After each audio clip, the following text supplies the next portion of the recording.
যেটা আলোচনা করছিলাম সেটা হচ্ছে বৌদ্ধ ধর্ম আর জৈন ধর্ম। আচ্ছা, ফার্স্ট কোশ্চেন বলছে অশোক বিহারের বারাবার যেটা নাগার্জুন পাহাড়ে পাথর কেটে গুহা খোদাই করেছিলেন কাদের জন্য?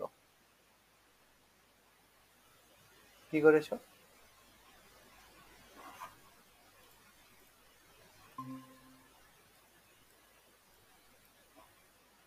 কি হবে উত্তর? হিমজান। প্রথম অ্যান্সার কি হবে? অপশন এ হবে আজীবক। ঠিক আছে, আজীবক সম্প্রদায়ের যারা রাজা ছিল অশোক, তাদের জন্য গুহা করে দিয়েছিল। কারণ অশোকের পরবর্তী যে তার যে নাতি ছিল তার নাম ছিল দশরথ। ঠিক আছে, অশোকের যে নাতি ছিল তার নাম দশরথ। তার লেখ থেকে আমরা এটা জানতে পারি, সোর্স যদি আমরা বলি, আজীবকদের উদ্দেশ্যে তিনি এটা দান করেছিলেন। ঠিক আছে, নেক্সট, আনন্দের নির্দেশে নিম্নলিখিত কোন ব্যক্তির সঙ্গে প্রবেশের মাধ্যমে ভারতে সন্ন্যাসিনী সম্প্রদায়ের সূচনা হয়? এর আগে কোনো মহিলাদের, যে আমাদের মানে আমাদের গৌতম বুদ্ধ ছিল, কোনো মহিলাকে সন্ন্যাসী হিসাবে তিনি মানে অ্যাপ্রুভ করতেন না। কি হবে? অ্যান্সার হবে অপশন সি, তিনি হচ্ছেন গৌতমী। গৌতমীটা কে?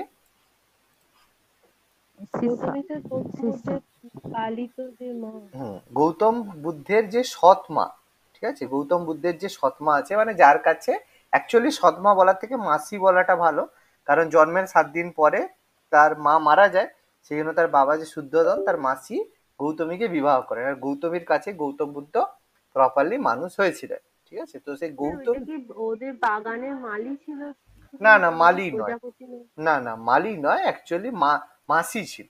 ঠিক আছে, আর এই যশোধারা কে? যশোধারা হচ্ছে গৌতম বুদ্ধের স্ত্রী।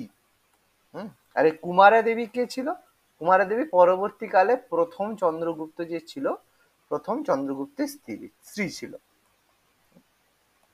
এর সাথে কোনো সম্পর্ক নেই কোনো বৌদ্ধ ধর্মে। আর এই সুজাতাকে, সুজাতা হচ্ছে একটা বণিকের কন্যা। একজন বণিকের কন্যা, যাকে গৌতম বুদ্ধ যখন হচ্ছে মানে গৌতম বুদ্ধ, হ্যাঁ, তপস্যা করেছিল। ঠিক আছে, তপস্যা করার পরে যে তাকে এক বাটি দুধ দিয়েছিল। ঠিক আছে, এক বাটি দুধ উৎসর্গ করেছিল। আচ্ছা, নেক্সট, পরের কোশ্চেন, দক্ষিণ ভারতে জৈন ধর্ম প্রচারের কৃতিত্ব কাকে দেয়া হয়? ভদ্রবাহুকে। আমাদের প্রথম যে আমাদের যে এখানে চলে গিয়েছিল, যে আমাদের হচ্ছে চন্দ্রগুপ্ত মৌর্য চলে গিয়েছিল, তারপর যখন দক্ষিণ ভারতে, যখন উত্তর ভারতে আমাদের চলছিল, মানে খাবারের সংকট দেখা গিয়েছিল, সেই সময় দক্ষিণ ভারত দুর্ভিক্ষ চলেছিল। সেই দুর্ভিক্ষের সময় ভদ্রবাহু দক্ষিণ ভারতের যায় কোথায় না, মহীশূরের শ্রাবণ বেল গোলাতে। ঠিক আছে, শ্রাবণ বেল গোলাতে যায়, সেখানে জৈন ধর্মের প্রচার করেছিল। আর এই ভদ্রবাহু ছিল দিগম্বর গোষ্ঠীর নেতা। আচ্ছা, মহাবীরের জন্ম কোথায় হয়েছিল? কুন্ডগ্রাম। আমাদের মহাবীরের জন্ম হয়েছিল কুণ্ড গ্রামে। ঠিক আছে, আমাদের যে মহাবীর ছিল, আমাদের আমরা জানি 24তম তীর্থঙ্কর, 24তম তীর্থঙ্কর মহাবীর ছিল, শেষ তীর্থঙ্কর। তার জন্ম হয়েছিল আমাদের বৈশালীর কুন্দপুর বা কুন্দ গ্রামে, তার জন্ম হয়েছিল। আচ্ছা, নেক্সট, তালিকাভুক্ত 4 রাজার মধ্যে কোন দুজন মহাবীর এবং গৌতম বুদ্ধের সঙ্গে সমানভাবে বন্ধুত্বপূর্ণ সম্পর্কে ছিলেন?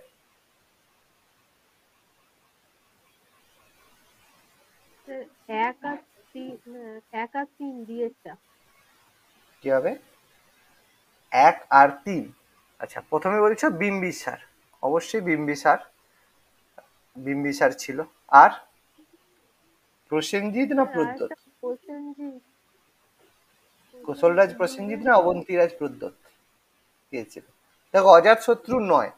কেন নয়? কারণ অজাতশত্রু গৌতম বুদ্ধকে মারার চেষ্টা করেছিল, পরবর্তীকালে ছিল, কিন্তু 1 আর 2 উত্তর হবে না, আর অপশনের মধ্যে দেয়নি, সেই কারণে। এবার এখানের মধ্যে কি হবে, কুশলরাজ প্রসেনজিৎ না অবন্তিরাজ প্রদ্যোৎ, কি হবে? স্যার অপশন 4 হবে। ভেরি গুড, এটা অপশন বি হবে, 1 আর 4 হবে কারেক্ট। কোশ্চেন এইভাবে ভালোভাবে মার্জ করবে, তখন বুঝবে ব্যাপারগুলো কি আসছে। আচ্ছা, জৈন ধর্মের প্রবর্তক? ঋষভদেব বা ঋষভনাথ, যাকে প্রথম তীর্থঙ্কর আমরা বলে থাকি, ঠিক আছে, তাকে আমরা ভগবান বিষ্ণুর, যে ভগবত পুরাণে তাকে ভগবান বিষ্ণুর নারায়ণের অবতারও বলা হয়েছে। আচ্ছা, নেক্সট, বুদ্ধ বলতে কাকে বোঝায় বা কি বোঝায়?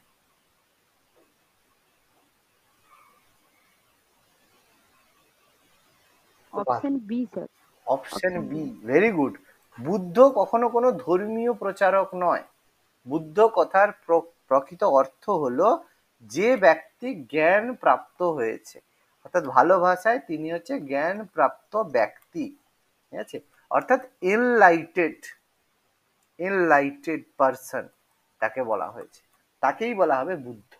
যেহেতু কারণ অ্যাকচুয়ালি তার নাম ছিল গৌতম, তো তিনি যেহেতু এনলাইটেড বা মানে বৌদ্ধিক জ্ঞান লাভ করেছেন, সেই জন্য তার নাম হয়েছে বুদ্ধ বা গৌতম বুদ্ধ, ঠিক আছে। তো বৌদ্ধ কথার অর্থ সেই জন্য আলোকিত ব্যক্তি। বিবৃতিগুলো বিবেচনা করে বলো কোনটা ঠিক।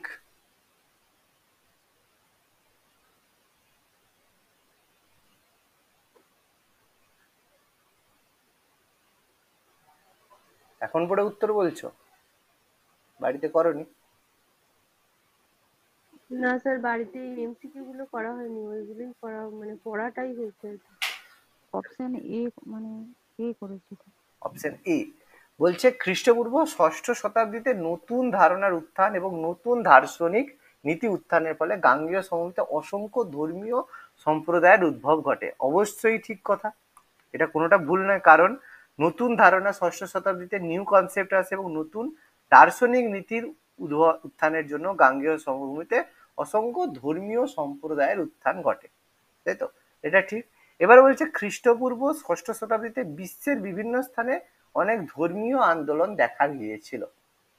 তাহলে কি মনে হচ্ছে, এটা ঠিক না ভুল? এখানে ধর্মীয় আন্দোলন বলতে না, এটা বুঝতে পারছি। ধর্মীয় আন্দোলন মানে রিলিজিয়াস মুভমেন্ট, ধর্মীয়, ঠিকই হচ্ছে, দুটোই ঠিক না, অ্যান্সার হবে ওয়ান। কারণ সেই সময় খ্রিস্টপূর্ব সেই সময় কোন জায়গায় কোন রিলিজিয়াস মুভমেন্ট তোমার মনে হচ্ছে বলো? 600 বিসিতে সেই সময় কোথায় বিশ্বের আর কোন জায়গায় রিলিজিয়াস উদ্ভব পেয়েছিল? খ্রিস্টান ধর্ম হয়েছিল না কোথায় কি হয়েছিল? কোথাও কিচ্ছু হয়নি, ঠিক আছে, সেই জন্য শুধুমাত্র একটা ঠিক। মাথায় ঢুকলো? না না না না না, সরি, একটা জিনিস, এটা দুটোই করো, দুটোই করো, কারণ অ্যাকচুয়ালি আমরা যদি টাইম পিরিয়ড একটু ভাবি, হ্যাঁ এগুলোর মধ্যে সবগুলোই আসবে, কারণ হ্যাঁ ছিল এর মধ্যে কনফুসিয়াস ছিল, একদম আমাদের যে চীনে কনফুসিয়াস ছিল, একদম ঠিক, চীনে কনফুসিয়াসের টাইম ছিল। তারপর আমাদের সক্রেটিস ছিল, গ্রিসের সক্রেটিস ছিল। তারপর আমাদের হচ্ছে পারস্যে আমাদের জরাথ্রুষ্ট, এগুলো আগেই ছিল, জরাথ্রুষ্ট এরা ছিল, একদম, তাহলে দুটোই করবে। আচ্ছা নেক্সট, পরেরটা, হ্যাঁ, শ্বেতাম্বর আগম অবশেষে সম্পাদিত হয়েছিল কোথায়? বুদ্ধিস্ট, যেটা আমাদের জৈন সংগতি বল্লভীতে হয়েছিল, সেখানে আগম সম্পাদিত হয়েছিল। বল্লভী একটা বিখ্যাত জৈন যে সাইট, সেটা আমরা বলি, যেখানে আমাদের 453 সিই খ্রিস্টাব্দে, ঠিক আছে, এখানে আমাদের যে দ্বিতীয় জৈন সঙ্গীত হয়েছিল, ঠিক আছে, সেখানে শ্বেতাম্বর আগম সম্পাদিত হয়েছিল। আচ্ছা, মহাবীরের নিম্নলিখিত কোন স্থানে প্রথম ধর্মোপদেশ দিয়েছিলেন?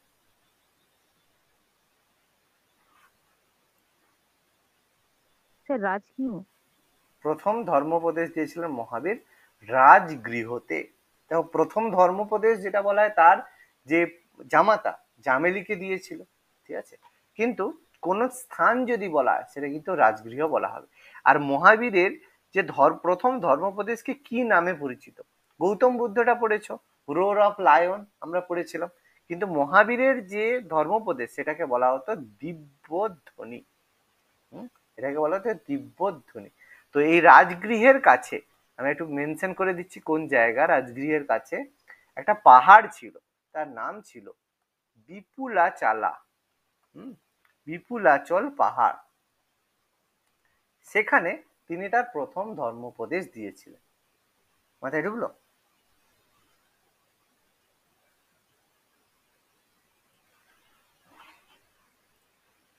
নেক্সট, পরবর্তী তালিকা 1 আর 2 ম্যাচ। জন্ম, পদ্ম বা সি করেছে, এবং ষাঁড়। অপশন সি করেছে। Option C. তাহলে প্রথমে জন্ম যেটা হয়েছিল, জন্ম পদ্ম ফুলে হয়েছিল বা ষাঁড়ে, ষাঁড়, তাহলে প্রথমে 2। তারপর প্রথম ধর্মোপদেশ, সেটা ধর্মচক্র প্রবর্তন, ওই যে বললাম 3। নির্বাণ যেটা হয়েছিল সেটা বোধি বৃক্ষের নিচে নির্বাণ লাভ করেছিল বলেছে, আর মারা যাওয়ার পরে স্তূপ হিসাবে দেওয়া হয় 2, 3, 4। একদম কারেক্ট, ভেরি গুড। বুদ্ধ পদ্ম বা ষাঁড়। আর যদি বলা হয় যেটা প্রস্থান যেটাকে বলা হয়, যে মহান প্রস্থান যেটাকে বলা হয়, সেটা কি রিপ্রেজেন্ট করে সিম্বল? ঘোড়া, মনে পড়ে? ঘোড়া, শূন্য সিংহাসন। শূন্য সিংহাসন, আর আরেকটা কি ছিল? ভাণ্ড, ভিক্ষার পাত্র। ভিক্ষার পাত্র। তাই তো? এই মহাপ্রস্থানকে, এবার যদি প্রশ্ন বলে যে গৌতম বুদ্ধের যে মহাপ্রস্থান যেটা রয়েছে সেটাকে কি নামে সেটা কি নামে পরিচিত? মহাভিনিষ্ক্রমণ। আর আরো একজন এরকম ঐতিহাসিক ব্যক্তি গৃহত্যাগকে মহাভিনিষ্ক্রমণ বলা হয়, সেটা কে? সেটা হচ্ছে নেতাজি। মনে পড়ছে? আর এই যে নির্বাণ যে কথাটা বলা হয়েছে, নির্বাণ, নির্বাণ কথাটার একটা বিখ্যাত নামে সেটাকে বলা হয়, মানে লাইট, এটাকে বলতে পারো, ঠিক আছে, এটা আলোকিতকরণ বলা হয়ে থাকে। এনলাইটেন্ড যেটা বলা হচ্ছে, ঠিক আছে, এটা না করলেও হবে, আলোকিতকরণ, এটা বুঝতে পারবে এনলাইটেন্ড। আর আমাদের ধর্মপদে ধর্মচক্র প্রবর্তন, আর মৃত্যু হচ্ছে মহাপরিনির্বাণ। ঠিক আছে, আচ্ছা নেক্সট, বৌদ্ধ ধর্মে প্রতিমোক্ষা বলতে কি বোঝা হয়?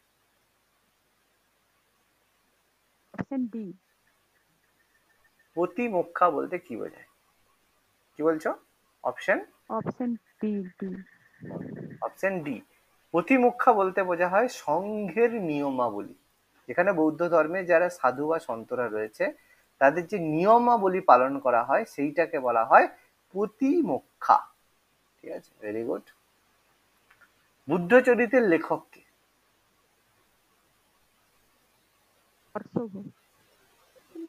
নাগার্জুন।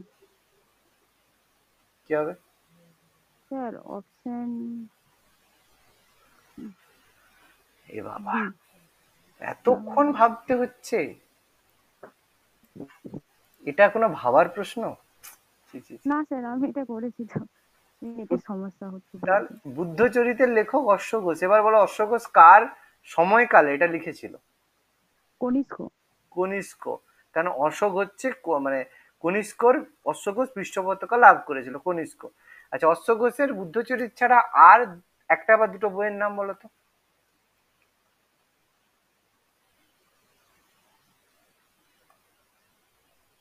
সারিপুত্র প্রকরণ মনে নেই? এটা নাটক। নাটক ছিল। সারিপুত্র কে ছিল? মেনশন করা আছে, নোটসে দেওয়া আছে সারিপুত্র কে ছিল। এই তো পড়তে হবে একটু ভালোভাবে, সারিপুত্র প্রকরণ। ঠিক আছে, বুদ্ধ অশ্ব ঘোষের লেখা আরো বিখ্যাত বই। আচ্ছা নেক্সট, পরেরটা। খুব সুন্দর একটা ম্যাচিং আছে, দেখি।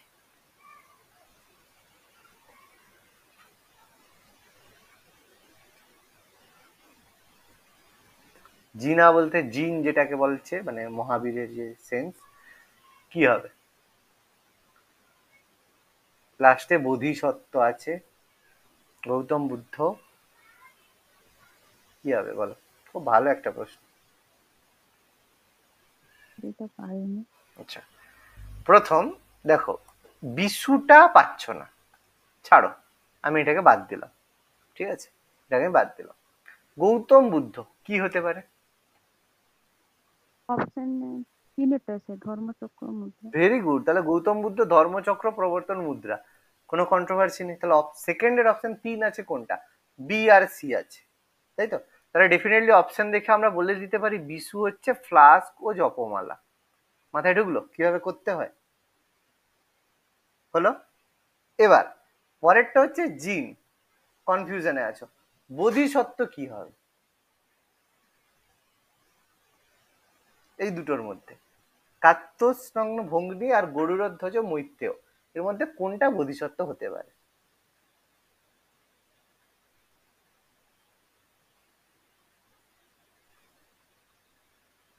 হচ্ছে না।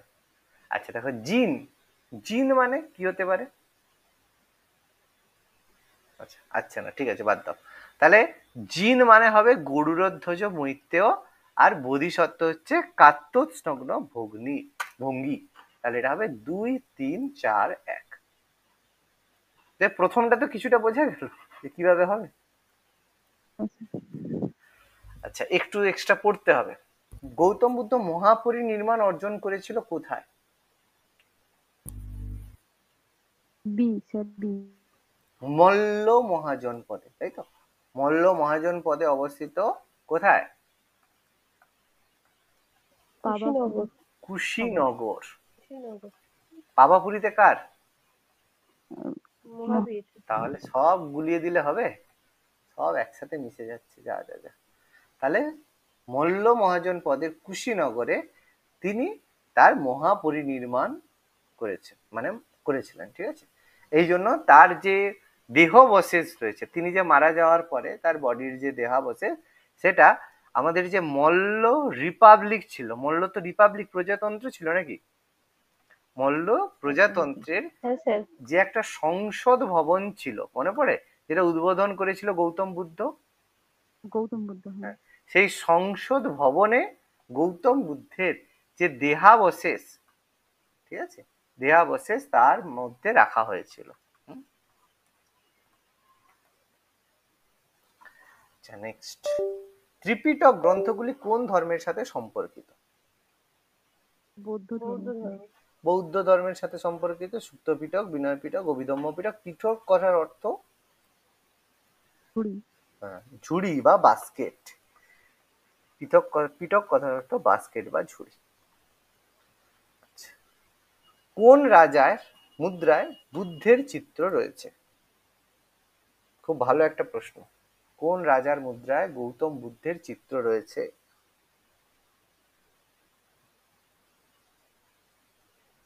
এটা কনিষ্ক আর অশোকের মধ্যে। কিন্তু অপশনে তো ও আচ্ছা অশোক। অশোক মনে হয়। হ্যাঁ, কি হবে উত্তর, বলো কি করবো? কয়েকটা হবে। বলো কি হবে? অশোক। আচ্ছা এবার আমাকে একটা জিনিস বলো, একটু ভেবে চিন্তে উত্তর দাও, যে মুদ্রায়, মানে কোনো যদি একটা কোশ্চেন করা হচ্ছে যে কোন প্রথম মুদ্রায়, মানে বা মুদ্রায় ছেড়ে দাও, আমি এটা তোমাদের একটু কনসেপ্টের মধ্যে আছি, যে হিউম্যান ফর্ম, ঠিক আছে, হিউম্যান ফর্ম মানে বুঝতে পারছি মানুষের প্রতিকৃতিতে হিউম্যান ফর্মে প্রথম কোন দেবতাকে পুজো করা হয়?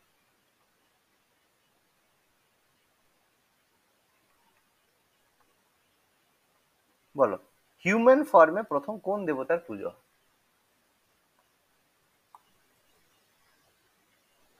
এর মধ্যে নয় কোশ্চেন, মানে এর মধ্যে নাও হতে পারে, মানে এরকম নয় যে উত্তরে ব্রহ্মা বিষ্ণু শিব হ্যান ত্যান বলতে পারবে না, সেটা না, সেটাও হতে পারে। জাস্ট তোমাদের একটা কনসেপ্ট জানতে চাইছি, হিউম্যান ফর্মে প্রথম কোন দেবতার পুজো হয়? পারবে? অ্যান্সার হবে গৌতম বুদ্ধ। বলবে স্যার এ আবার কি কথা, কোনো অন্য কেউ নয় হ্যান ত্যান।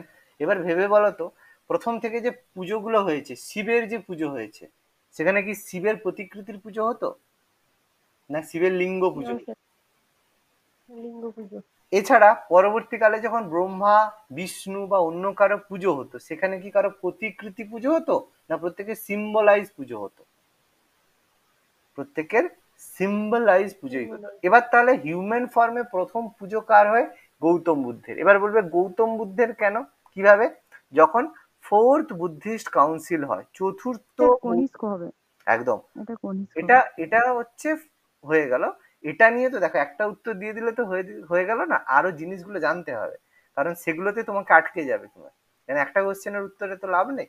ফোর্থ বুদ্ধিস্ট কাউন্সিল যখন হয়, তখন যখন হিনজান মহাযান ভাগ হয়, ভাগ হওয়ার ব্যাপারটাই ছিল একদল চাইতো যে গৌতম বুদ্ধের যে মানে প্রতিকৃতি যেটা হচ্ছে তাকে মানে মূর্তি রূপে পূজা করা হবে, আর একজন গৌতম বুদ্ধের নিরাকার বা টিচিং এ পুজো করতে চেয়েছিল।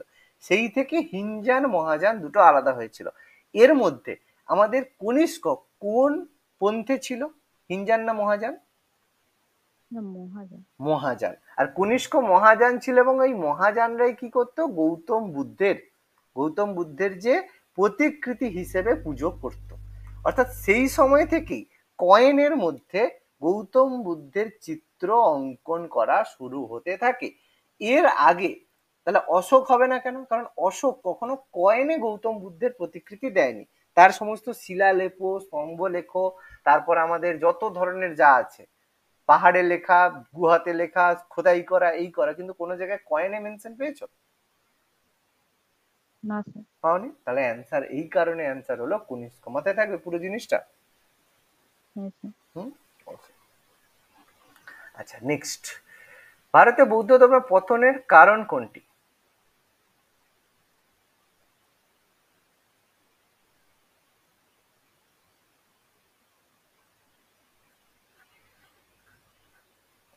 অপশন এ বলছে ব্রাহ্মণ্যবাদের পুনর্জীবন এবং ভাগবতবাদের উত্থানের ফলে বৌদ্ধ ধর্মের জনপ্রিয়তা হ্রাস পায়। মানে আবার ব্রাহ্মণ যারা ছিল তারা আবার উজ্জীবিত হয়ে গেছিল, সেই কারণে। আর বলছে ভাগবত মানে যারা বৈষ্ণব রয়েছে তাদের উত্থানের ফলে বৌদ্ধ ধর্ম জনপ্রিয়তা পায়। এটা ঠিক না ভুল, কি মনে হচ্ছে? মনে হচ্ছে এটা ঠিক, কেননা অবশ্যই পরবর্তীকালে ব্রাহ্মণ্যবাদ যেটা শঙ্করাচার্যের মতো, তারপরে ভগবতবাদ বলতে আমাদের যে সমুদ্রগুপ্ত থেকে শুরু করে প্রত্যেকে ভাগবত ধর্মের পেয়েছিল, ফলে রাজা যেটা ফলো করবে সেটা তারা করবে, ফলে বৌদ্ধ ধর্ম আস্তে আস্তে জনপ্রিয়তা হারায়। বৌদ্ধ ধর্মের ভাষা হিসেবে জনসাধারণ যে পালি ভাষা ব্যবহার করত, সেটা খ্রিস্ট ৫ম শতাব্দী থেকে বন্ধ হয়ে যায়।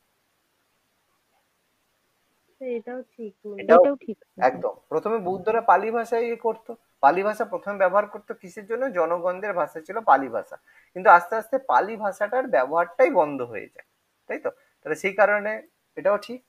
মহাযান বৌদ্ধ জন্মের পরে মূর্তি পূজা এবং নৈবেদ্য প্রদানের প্রথা নৈতিক মানের অবনতি ঘটায়। এটাও স্যার ঠিক। অবশ্যই ঠিক, কারণ মহাযানে এই যখনই আবার সেই মূর্তি পূজা কনসেপ্ট এসে গেল, তাহলে তো সেই একই গল্প ঘুরে চলে এলো। সে আমাদের করাপশন বন্ধ করার জন্য আম আদমি পার্টি তৈরি হলো, কেজরিওয়াল এলো, আর সে নিজে এমন করাপশন করলো ইতিহাস বদলে দিল। ব্যাপারটা সেরকম হলো, তাই তো? প্রতিবাদী ধর্ম আন্দোলন করলো এর এগেনস্ট, আর নিজেরাই সেটা শুরু করে দিল। কিছু আপনি উদাহরণটা খুব ভালো দিয়েছেন। একদম সত্যি কথা, বাস্তব কথা। করাপশন শেষ করার জন্য আমাদের এলো কে, কি এলো না, আমাদের হচ্ছে নামটা ওই যে আরে ভুলে নাম, আরে যে আন্দোলনটা করলো যে, আরে প্রতিবাদী লোকপাল বিল, ধর্ম আন্দোলন। লোকপাল বিল যে আন্দোলনটা করলো, লোকপাল আন্দোলন, আন্না হাজারে, তাই তো? আন্না হাজারে করলো কিসের জন্য না, লোকপাল বিলের জন্য। ভালো কথা। আন্না হাজারে মানে একদম ডান হাত বাম হাত সব হাত কে হলো না, অরবিন্দ কেজরিওয়াল। সে এসে কি বললো না, আমি কোনো পলিটিক্স এর জন্য আসিনি, আমি কোনো মানে ক্ষমতা দখলের জন্য আসিনি। নিজে এসে শুরু করলো এমন করাপশন, সবার মানে সবাইকে দেখিয়ে দেয় যে করাপশন কিভাবে করতে হয়, পুরো দেখিয়ে দিল। শুধু মাফলার মাথায় দিয়ে ঘুরে পুরো বেড়াচ্ছে। মাফলার মাথায় দিয়ে ঘুরে গেল, দেশকে ফুটিয়ে দিয়ে গেল। যাই হোক, কি আর বলবো। কল্পসূত্রের লেখক কে ছিল? স্যার ভদ্রবাহু। ভদ্রবাবু ভদ্রবাহু। স্যার। ঠিক আছে, কল্পসূত্র প্রথম যেটা আমাদের ডিপিক্টেড বই জৈনিজমের উপর বলি, যেখানে জৈন সন্ন্যাসীদের কথা বলা হয়েছে, যেটা মহাবীর যে মারা গেছিল, ঠিক আছে, বা মহাবীরের নির্বাণ যে হয়েছিল, বা তিনি যখন মারা যান, সেই নির্বাণের প্রায় ১৫০ বছর পরে ভদ্রবাহু এটা সংকলিত করেছিল। ঠিক আছে, খুব গুরুত্বপূর্ণ জৈন গ্রন্থ। এবার যদি বলে মানে কল্পসূত্রের বিষয়বস্তু কি কি আছে এতে, পারবে? জৈন তীর্থঙ্করদের জীবনী, মনে থাকবে? হ্যাঁ স্যার। নেক্সট, পরের প্রশ্ন। এর অর্থ হলো নিজের দেহ, হৃদয় এবং মনকে তাদের আসল রূপে রাখা। এই ব্যাখ্যাটি বৌদ্ধ ধর্মের 8টি পথের একটির সাথে সম্পর্কিত। কি হবে?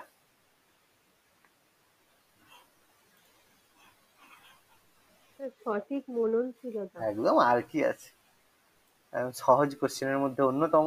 ঠিক আছে, সঠিক মননশীলতা। আচ্ছা, শ্রাবণ বেলগুড়াতে গোমতেশ্বরের বিশাল মূর্তি কে স্থাপন করে? কুমার পাল। কুমার পাল স্যার। কে বানিয়েছিল? কুমার পাল। কুমার কুমার পাল পাল ছিল। নোটসটা দিয়েছিলাম, একবার দেখে। আচ্ছা, প্রথম কৃষ্ণ মনে হচ্ছে, প্রথম কৃষ্ণ। দাদা। নোটসটা পড়েছো, দেখেছো? একবার চোখ খুলে দেখেছো? লাস্ট পড়িয়ে দিয়ে গিয়েছিলাম। স্যার পড়লাম কিন্তু ভুলে, মানে ভুলিয়ে ফেলেছি, মনে হচ্ছে প্রথম কৃষ্ণ হতে হবে। কি গুলান গুলিয়েছে বাবা, কি গুলান গুলিয়েছে গো। এরকম না বাইরে থেকে দিয়েছি নোটসে, স্থাপত্য আলাদা আলাদা করে এরকম ভিতরে টুক করে দিয়েছি, সেরকম মনে সুন্দর করে বাইরে বড় করে দেওয়া ছিল। ছিল কে? চামুন্ডারা, মনে পড়ছে? চামুন্ডারা শ্রাবণবেলগুলাতে গোমতেশ্বর মূর্তি স্থাপন করেছিল হ্যাঁ, ওই 988, বঙ্গ শাসক রাম মল্লের মন্ত্রী। তাই তো? মনে পড়ছে এবার? হ্যাঁ স্যার। তাহলে গঙ্গ ডাইনেস্টি যে ছিল, গঙ্গ ডাইনেস্টি, তাই তো? গঙ্গ ডাইনেস্টির একজন মন্ত্রী ছিল, পশ্চিম গঙ্গ, তাই তো? এটা কর্ণাটক বেসড ছিল, কর্ণাটকা। আচ্ছা, চামুন্ডারা। অনেকান্তবাদ নিচের কোনটি মূল তত্ত্ব ও দর্শন? স্যার জৈন ধর্ম। জৈন ধর্ম। জৈন ধর্মের মধ্যে রয়েছে অনেকান্তবাদ, যেটা জৈন ধর্মের মধ্যে সবচেয়ে গুরুত্বপূর্ণ এবং মৌলিক মতবাদের মধ্যে অন্যতম। ঠিক আছে, এখানে বোঝা যায় যে সত্যি এবং বাস্তবতা বিভিন্ন দৃষ্টিকোণ থেকে উপলব্ধি করতে হয়, কোনো একক দৃষ্টিকোণ থেকে সম্পূর্ণ সত্য নয়। মানে এটা বেসিক্যালি অনেকান্তবাদ কথার মানেই হচ্ছে যে কোনো কিছু সত্যি, কোনটা সত্যি আর কোনটা রিয়েলিটি বুঝতে গেলে আমাদের বিভিন্ন অ্যাসপেক্ট থেকে সেই জিনিসটা বুঝতে হবে। কেবল একক দৃষ্টিকোণ থেকে দেখতে গেলে জিনিসটা কখনো ঠিক হয় না। তোমার মনে হচ্ছে যে তোমার সাথে এটা হচ্ছে, তার মানে এটা ভুল, এটা কখনোই নয়। তোমাকে অনেকের পার্সপেক্টিভ থেকে ভাবতে হবে যে এটা সবার সাথেই এটা হচ্ছে, তাহলে আমার সাথেও এটা হওয়াটা স্বাভাবিক। তোমার প্রচুর গরম লাগছে, আমারই শুধু গরম লাগছে, পৃথিবীতে আর কারো গরম লাগেনি, সেটা তো নয়, সবাইকেই গরম লাগছে, তাহলে সেটা তো সম্ভব নয়। তাহলে সেই জিনিসটা, সব জিনিসকে বিভিন্ন দৃষ্টিকোণ থেকে দেখতে হবে। সেটাই বলছে জৈন ধর্মের অনেকান্তবাদ। ওই জন্য একটা কথা বলে যে কারো সিচুয়েশন বুঝতে গেলে, কাউকে ঠিক বা ভুল বলতে গেলে সবসময় তার জুতোয় নিজের পা রেখে দেখতে হবে। ঠিক আছে, সে কোন সিচুয়েশনে কাজটা করেছে সেটা ভাবার কথা বলা হয় অনেকান্তবাদ। গৌতম বুদ্ধের মৃত্যুর পরে রাজগৃহে একটি পরিষদ ডাকা হয়েছিল, যেখানে কি হয়েছিল?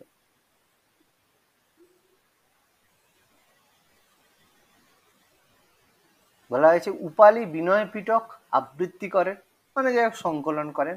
আনন্দ সুক্ত পিটক পাঠ করেন, মানে সংকলন করেন, যেটাতে বিনয় পিটকের দুটোই শৃঙ্খলার দুটোই ঠিক নিয়ম আছে আছে। আর সুক্ত পিটকে দুটোই গৌতম ঠিক। বুদ্ধের উপদেশ আছে। দুটোই দুটোই ঠিক আছে, ঠিক আছে, রাজগৃহতে দুটোই ঠিক আছে। গৌতম বুদ্ধের মৃত্যুর পর রাজগৃহতে আমাদের যে ফার্স্ট বুদ্ধিস্ট কাউন্সিল হয়েছিল, ঠিক আছে, মারা গেছিল প্রায় 400 BCE, তাই তো? সেই সময় প্রায় হয়েছিল, সেখানে আমাদের ডেকেছিল কে, রাজা কে ছিল? অজাত শত্রু, তাই তো? অজাত শত্রু এটা লিখেছিল, যেখানে সভাপতি কে ছিল? সব গন্ডগোল, মহাকশ্যপ, তাই তো? কি অবস্থা বুঝতে পারছো তো? নিজেরা বুঝতে দেখে নাও, নিজেদের অবস্থাটা একটু বুঝে নাও, যে শুধুমাত্র মানে পড়তে হবে। এমনি এমনি দেখো দিয়ে দিলাম, নোটসটা দিয়ে দিলাম মানে সঙ্গে সঙ্গে হয়ে গেল, হলো না। যতটা মাথায় আছে ততটাই আছে, মানে বই বোঝাই করে লাভের লাভ কিচ্ছু হবে না। স্থূল স্থূলভদ্র। এটা হচ্ছে প্রথমটাই ছিল মহাকাশ্যপ, তাই তো? তাহলে প্রথমটার যেটা ছিল, প্রথম যেটা ছিল মহাকাশ্যপ পৃষ্ঠপোষকতা করেছিল, রাজগৃহ হয়েছিল।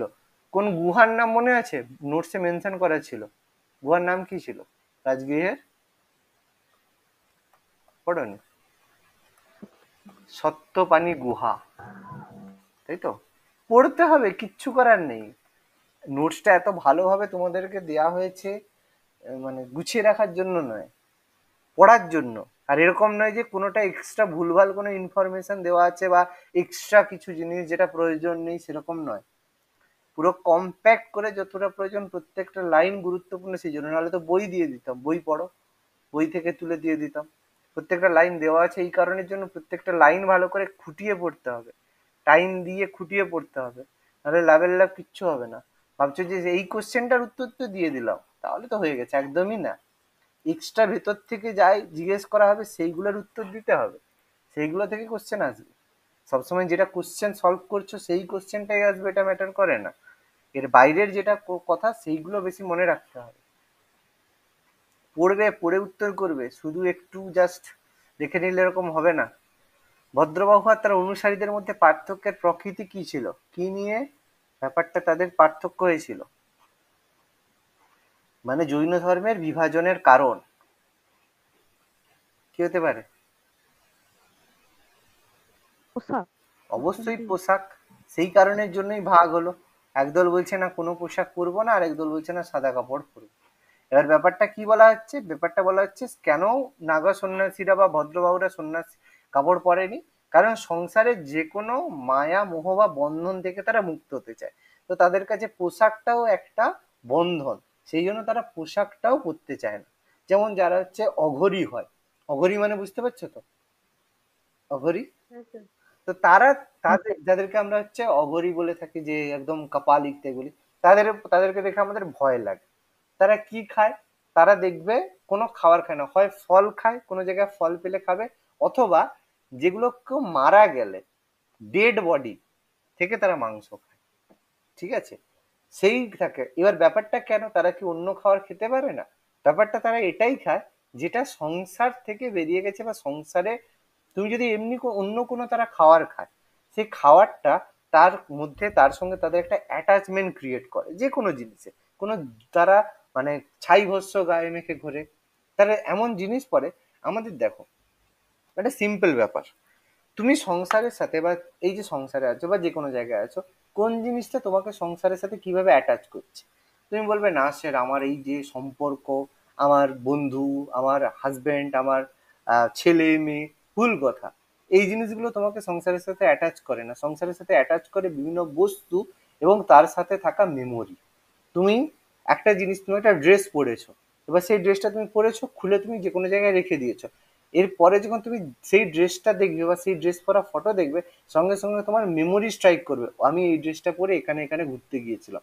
সেই মেমোরিটা তোমাকে আটকাবে, মেমোরিটা তোমাকে বন্ডেজ করবে। এই জন্য যে যত জিনিস বেশি ব্যবহার করবে, তার মেমোরি তার সাথে তত বেশি অ্যাটাচড হবে। আর সন্ন্যাসীরা এই জিনিসটাই করে, তারা কোনো জিনিস ব্যবহার করে না, খাওয়ার থেকে শুরু করে পোশাক থেকে কিছুই ব্যবহার করে না। ফলে তাদের মধ্যে কোনো মেমোরি তৈরি হয় না। আর মেমোরি যখন ক্রিয়েট হবে না, সংসারের প্রতি তাদের কোনো যে টান, সেটা থাকবে না। কি বললাম, বোঝা গেল? এটা অ্যাকচুয়াল কনসেপ্ট।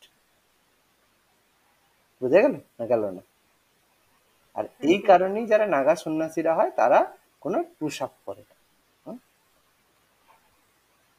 আচ্ছা, নেক্সট, শাক্যমুনি বুদ্ধের জন্মস্থানের উল্লেখিত প্রাচীনতম শিলা লিপিগত প্রমাণ কোথায় পাওয়া যায়? Option C sir. Option C, রুমেন্দি। ঠিক আছে, আমাদের রুমেন্দিতে পাওয়া গেছে কি, স্তম্ভলেখ, তাই তো? রুমেন্দি স্তম্ভলেখ, যেটা আমাদের পাওয়া গেছে, যেখানে কার ছিল রুমেন্দি স্তম্ভলেখ? অশোক। অশোক। আর এই রুমেন্দিয় স্তম্ভলেখতে অশোককে কি বলা হয়েছে? ব্যাস, পড়া নেই পরের কথা, পরের অশোক ভুলে গেছো? এখানেই রাজাকে বলা হয়েছে প্রিয়দর্শী রাজা, মনে পড়ছে? হ্যাঁ প্রিয় ছিল। হুম। এখানে অশোককে বলা হয়েছে প্রিয়দর্শী রাজা, ঠিক আছে। আর এই রুমেন্দি স্তম্ভলেখ যেটা ছিল, সেখানেই মেনশন করা হয়েছে যে গৌতম বুদ্ধের জন্মস্থান কোথায় ছিল। শাক্যমুনি গৌতম বুদ্ধের জন্মস্থান এখানে ছিল, সেখানেই সেটা মেনশন করা আছে। সেখানেই বলা হয়েছে যে গৌতম বুদ্ধের জন্ম হয়েছিল নেপালের কপিলাবস্তুর লুম্বিনী গ্রাম বা লুম্বিনী উদ্যানে তিনি জন্মগ্রহণ করেন, ঠিক আছে। এটা মেনশন করতে হবে, খুব গুরুত্বপূর্ণ। নেক্সট, বৌদ্ধ ধর্ম সম্পর্কে কোন বিবৃতিটি সঠিক?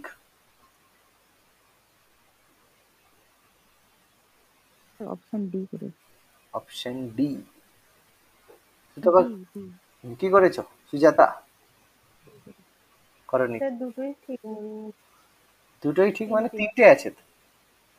তিনটেই তিনটে। ঠিক। আচ্ছা, গৌতম বুদ্ধের গুরুত্বপূর্ণ শিষ্যের মধ্যে আমি বললাম যে সারিপুত্র, ওই যে সারিপুত্র প্রকরণ, এই সারিপুত্রকে নিয়ে মোগলান্না, আনন্দ, কাসাপা, উপলি সবাই এর শিষ্য। প্রসেনজিৎ, বিম্বিসার, অজাতশত্রুর মতো রাজারা বৌদ্ধ ধর্ম গ্রহণ করেছিল, অবশ্যই আমাদের এ তো ছিলই, প্রসেনজিৎও ছিল।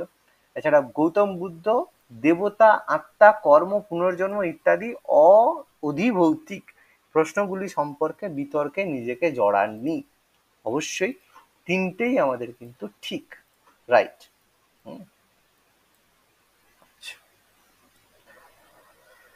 নেক্সট, বিক্রমশিলা মহাবিহার প্রতিষ্ঠা করেছিল কে? ধর্মপাল। বিক্রমশিলা মহাবিহারের ফাউন্ডার আমাদের ধর্মপাল, পাল বংশের শ্রেষ্ঠ রাজা ধর্মপাল।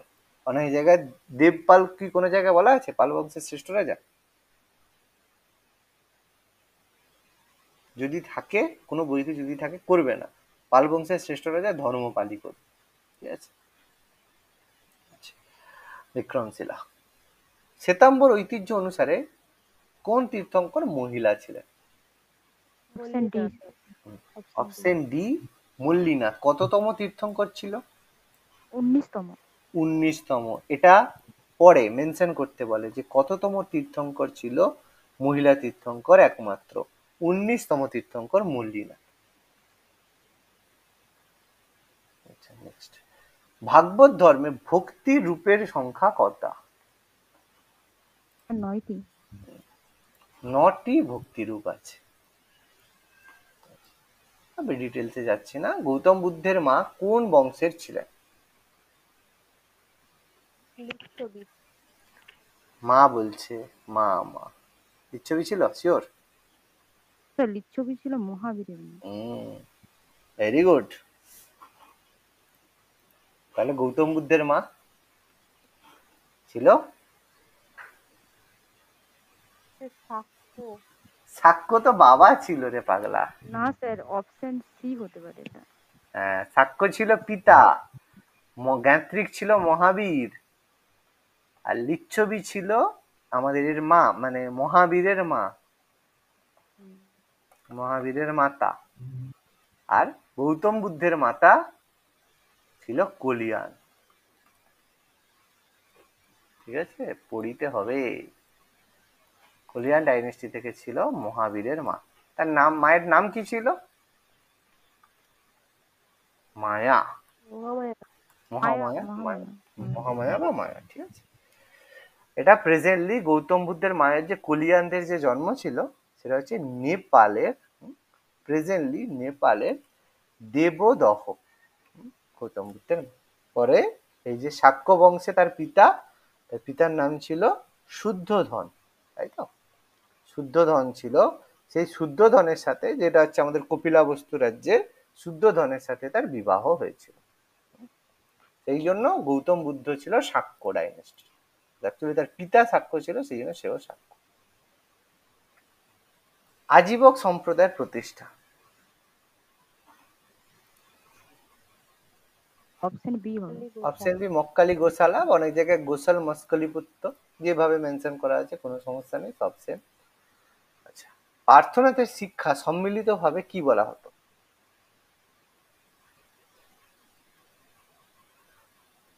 পার্শ্বনাথ, 23তম এটা তীর্থঙ্কর ছিল। পঞ্চ মহাব্রত চতুর্জাম হবে স্যার, কেন পঞ্চমহাব্রত বললে? চতুর্জাম হবে স্যার। চতুর্জাম বলেছিলাম, অহিংসা, সত্যবাদিতা, অচৌর্য, অপরিগ্রহ। মনে মনে পড়ছে? অহিংসা, সত্যবাদিতা, অচৌর্য, অহিংসা করা, অচৌর্য চুরি না করা, মানে সত্য কথা বলা, অচৌর্য চুরি না করা, আর অপরিগ্রহ কারো জিনিসের প্রতি লোভ না করা, সেটা চতুর্জাম।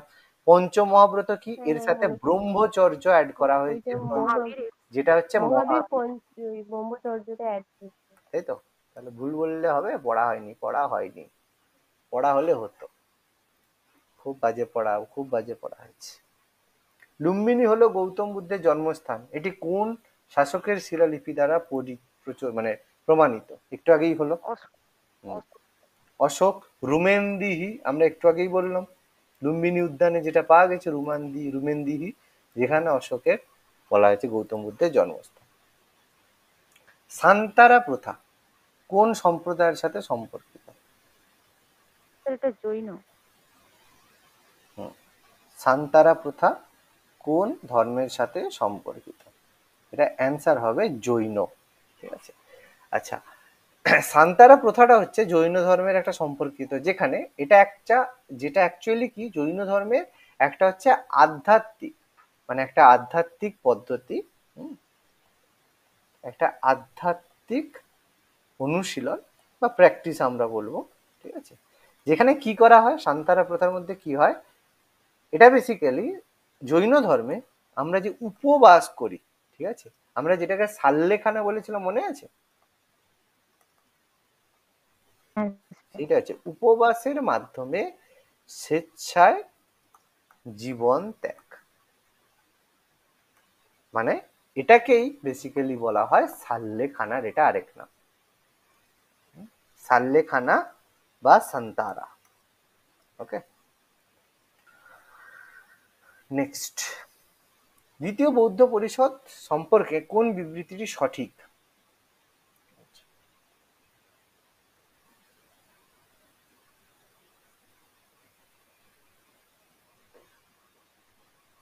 সেকেন্ড বুদ্ধিস্ট কাউন্সিল 383 খ্রিস্টপূর্ব 383, এই পরিষদে বিনয় পিটক তৈরি করা হয়। কালাশোকের পৃষ্ঠপোষকতায় সভাকামী সভাপতিত্ব হয়েছিল, 8টি পেজে হয়েছে। কোনটা ঠিক বা কোনগুলো? স্যার সবগুলোই ঠিক আছে। ভেরি গুড, সবগুলোই ঠিক আছে। একদমই পড়নি। কেন পড়নি? কালাশোকের পৃষ্ঠপোষকতায় কোথায় হয়েছিল? পাটলিপুত্রে বলেছে না কোথায়? ওটা তো বিনয় পিটক। বৈশালীতে হয়েছিল? না, দুইয়েরটা স্যার। বৈশালী। তাহলে তাহলে তাহলে পড়া হয়নি, পড়া হয়নি না দেখা হয়নি, কোনটা কোনটা ঠিক করে দেখা হয়নি, লক্ষ্যই করা হয়নি যে 4 নম্বরে পাটলিপুত্র আছে না বৈশালী আছে, লক্ষ্য করেনি। তাহলে 1 ঠিক, 2 ঠিক, 3 ঠিক, 4এরটা কিন্তু ঠিক না। তাহলে খটা হবে উত্তর। বোঝা গেল না গেল না? পড়তে হবে ভালো করে, কেয়ারফুলি সব উত্তর দিতে হবে। নেক্সট, চীনে বৌদ্ধ ধর্মের জনপ্রিয়তার কারণগুলির মধ্যে কোনটি অন্যতম ছিল না?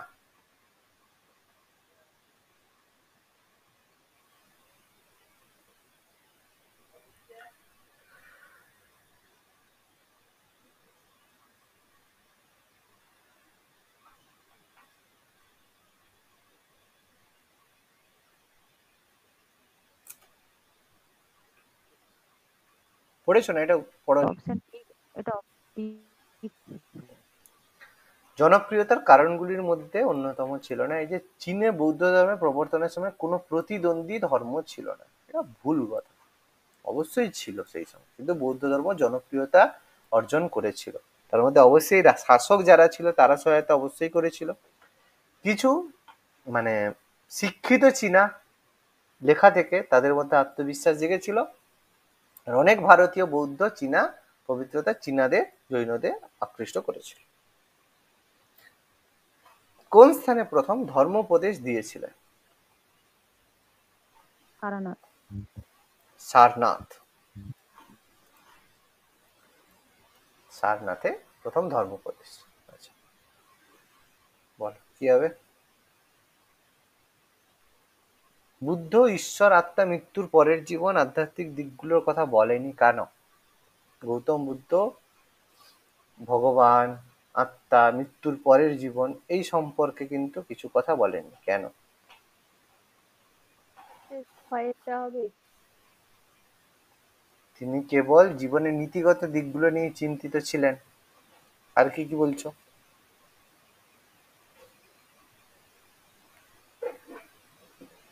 Sir option E. Option A, very good. তিনি কেবল কোনো আনুষ্ঠানিক ধর্ম প্রতিষ্ঠা করতে চাননি, এটাই মেন কথা।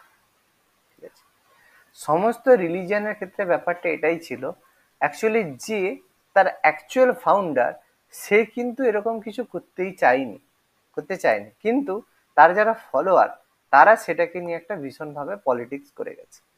ইসলামিক রিলিজিয়নের ক্ষেত্রেও সেম ব্যাপার। ঠিক আছে, প্রফিট মোহাম্মদও কিন্তু ওইভাবে কিন্তু কিছু করতে চাননি, কিন্তু ব্যাপার এমন হয়ে গেল, সিচুয়েশন এমন হয়ে গেছিল যেই কারণে জিনিসটা তিনি মারা যাওয়ার পরেই গন্ডগোলগুলো শুরু হলো। ঠিক আছে, সব জায়গাতে একই গল্প। জেসাস ক্রাইস্টও কিন্তু খ্রিস্টান ধর্ম তৈরি করতে চাননি। ঠিক আছে, কিন্তু তার মৃত্যুর পরেই তার মৃত্যুটাকে নিয়েই ধর্ম তৈরি হল, খ্রিস্টান ধর্ম। সব জায়গার গল্প একই, কিচ্ছু করার নেই। শ্রীলঙ্কার প্রতি শ্রীলঙ্কার প্রতি বৌদ্ধ বিশ্বের সবচেয়ে বড় ঋণ কি? মানে বৌদ্ধরা শ্রীলঙ্কা কি এমন করেছিল যার জন্য যারা বুদ্ধিস্ট আছে তারা শ্রীলঙ্কার জন্য ঋণী? কেন শ্রীলঙ্কা কি করেছিল?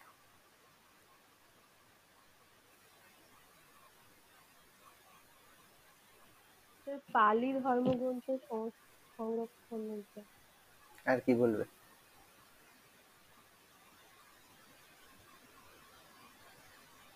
Option D. Option B.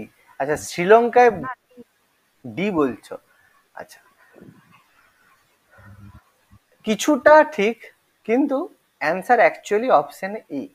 কারণ শ্রীলঙ্কার মাধ্যমে দক্ষিণ পূর্ব এশিয়াতে, যেটা হচ্ছে থাইল্যান্ড, ইন্দোনেশিয়া, এই জায়গায় বৌদ্ধ ধর্ম প্রচারিত হয়েছিল থ্রু শ্রীলঙ্কা।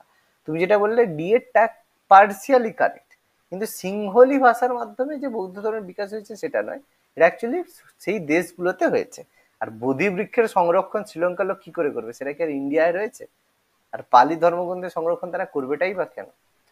পালি কি সেখানে চলে? এখানে সিংহলি ভাষা চলে, তাই না? ডিটা পার্সিয়ালি কারেক্ট, কিন্তু এটা হচ্ছে অ্যাকচুয়াল অ্যান্সার। দাবি কি হবে বলো? 40।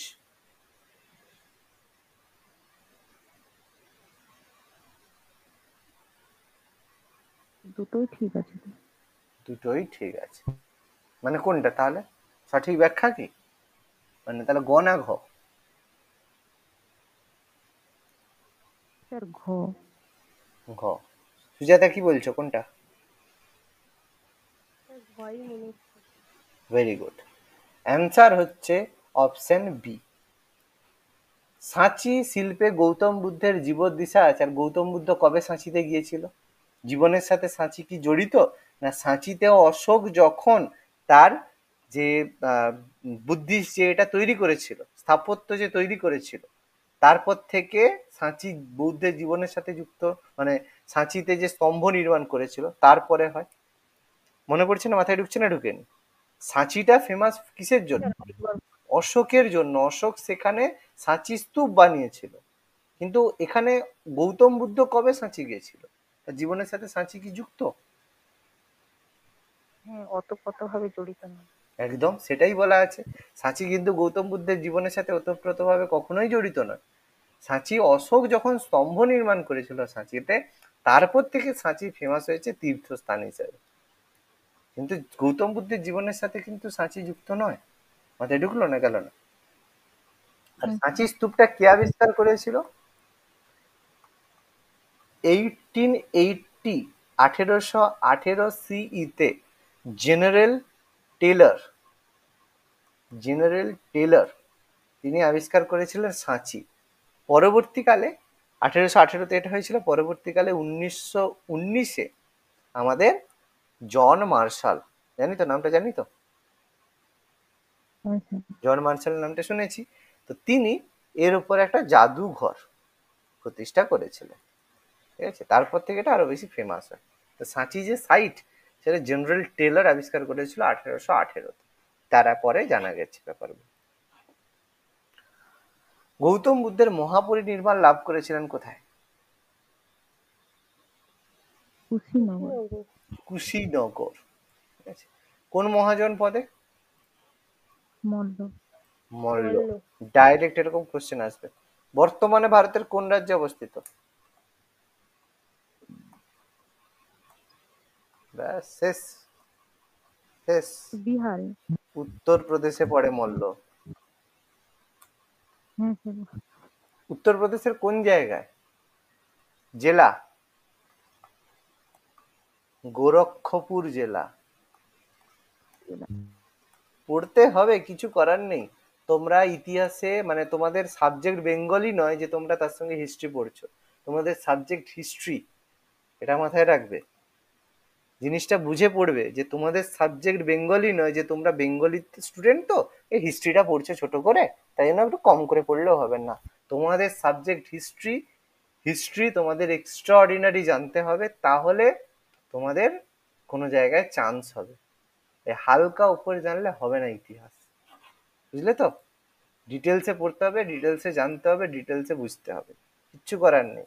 ইনফরমেশন ইজ পাওয়ার, পড়তেই হবে। স্যার নোটস গুলো যখন পড়ছি মনে হচ্ছে যেন পারবো, কোশ্চেন করতে গিয়ে দেখছি হোঁচট খাচ্ছি। সব তো ভুলে গেছো তো, নোটস এগুলো লেখা নেই? উত্তরপ্রদেশের গোরক্ষপুর জেলায় লেখা নেই? ওইটাই আছে। তো স্যার বলছি, তখন ভাবছি যে হয়ে যাবে, পড়লাম হয়ে যাবে। একবারে কি হয়? একবার পড়লে হয়? কখনো হয় না।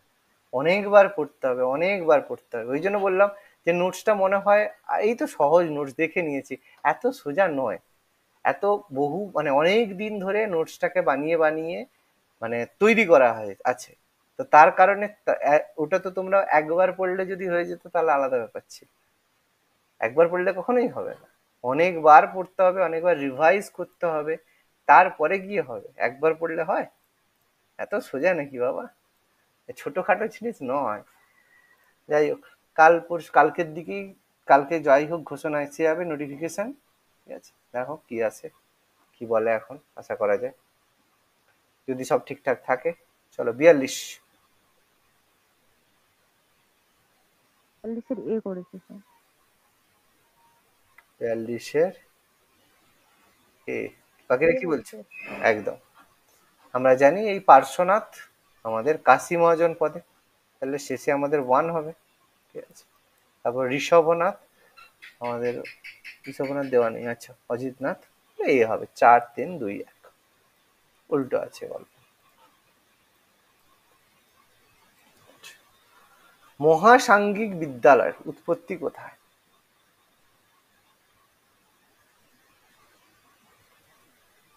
মহাসাঙ্গিক বিদ্যালয়, বিদ্যালয় মানে এটা স্কুল অফ থটস আর কি। মানে থেরাবাদী মহাসাঙ্গিক দুটো যে ভাগ আছে, সেখান থেকে মানে মানে বৌদ্ধ ধর্মের যে দুটো ভাগ, থেরাবাদী মহাসাঙ্গিক হয়েছিল। তো এই মহাসাঙ্গিক বিশ্ববিদ্যালয়ের বিদ্যালয় মানে মহাসাঙ্গিক যে ভাগটা হয়েছিল সেটা কোথায়, মানে বেসিক্যালি কোন বৌদ্ধ সঙ্গীতিতে মানে বৌদ্ধ ধর্ম ভেঙে দুটো থেরাবাদী মহাসাঙ্গিক হয়েছিল। আর একটু ভেঙে বলে দিলাম, বলো কোন বুদ্ধিস্ট কাউন্সিলে বৌদ্ধ ধর্ম প্রথম ভাগ হয়? দ্বিতীয়তে হয়েছিল, এটা বৈশালী সেকেন্ড। হবে। দ্বিতীয়তে। বৈশালী। তৃতীয় জৈন সঙ্গীত, সেকেন্ড বুদ্ধিস্ট কাউন্সিল কোথায় হয়েছিল? বৈশালীতে হয়েছিল। তাহলে বৈশালী। অ্যান্সার হবে বৈশালী। বোঝা গেল? উত্তর, উত্তর বোঝা যাচ্ছে কিভাবে করতে হবে? তাহলে এইগুলো মাথা খাটিয়ে করতে হবে, সোজা একদম এমন হাতে খেঁচুড়ি তুলে দেবে না। মাথায় রাখো, হাতে খেঁচুড়ি তুলে দেবে না। কিছু কোশ্চেন খেঁচুড়ি দেবে, মানে যেগুলো একদম হাঁ করবে, গলায় এসে পড়ে যাবে। আর সেই গলায় এসে পড়ে যাওয়া তোমার মতো সবাই করবে। সবার মধ্যে থেকে তোমাকে এগোতে হবে ওই 1 পয়েন্ট 2 পয়েন্ট 5 পয়েন্টে এগোতে হবে। আর সেই 1 পয়েন্ট 2 পয়েন্ট 5 পয়েন্ট এরকম প্রশ্ন আসবে যেখানে তোমার মাথা কাজে লাগবে। ঠিক আছে, কার সময় হয়েছিল? কালাশী। কালাশোক। ঠিক আছে, কালাশোকের সময় দ্বিতীয় বৌদ্ধ সঙ্গীত হয়েছিল, যেখানে বৌদ্ধ ধর্ম প্রথম ভাগ হয়েছিল থেরাবাদী মহাসাঙ্গিকে। জৈন ধর্ম ধীরে ধীরে পতনের কারণগুলির মধ্যে অন্যতম ছিল না কোনটা? পড়ে, যদি না করে থাকো তাহলে পড়ে বল। গয়েরটা। গয়েরটা। কি বলছো পুতুল, কি বলছো? স্যার অপশন বি, জৈন ধর্মে কিন্তু চরম পন্থা ছিল একটা। ভেরি গুড, অ্যান্সার হবে ডি। জৈন ধর্মের পতনের অন্যতম, ও আচ্ছা, জৈন ধর্ম পতন অন্যতম ছিল না কোনটা? আচ্ছা আচ্ছা, জৈন ধর্ম ধীরে ধীরে পতনের ছিল না, আচ্ছা আচ্ছা, না অ্যান্সার হচ্ছে পতনের ছিল যদি বলা হয় তাহলে হচ্ছে ডি পন্থা হবে। বলে। কিন্তু যদি পতনের অন্যতম ছিল না, তার কারণ ধর্মীয় অনুশাসনের চরমপন্থা জৈন ধর্মের পতনের কারণ ছিল। হিন্দু ধর্মের আত্মীকরণ শক্তি, দক্ষিণে বৈষ্ণব ধর্মের জনপ্রিয়তা। জনপ্রিয়তা ধীরে ধীরে পতনের কারণগুলির মধ্যে, হ্যাঁ সিএরটা হবে, সিএরটা হবে, ঠিকই আছে, এটা সিএরটাই হবে, ডিএরটা হবে না। যদি কারণ বলে তাহলে ডিএরটা ঠিকঠাক উত্তর। ডি এর উত্তরটা ঠিকঠাক হবে যদি পতনের কারণ বলে, কারণ এত ধর্মীয় অনুশাসন চরমপন্থা ছিল বলে কিন্তু জৈন ধর্ম ধীরে ধীরে পতন হয়েছিল। কিন্তু যদি বলে ছিল না তাহলে এটাই করবে। আচ্ছা, চার্বক দর্শনার্থের ক্ষেত্রে নিম্নলিখিত কোন বিবৃতিটি সঠিক? একদম ভালো একটা প্রশ্ন এসেছে। চারবাক দর্শনার্থ, দর্শন শাস্ত্র,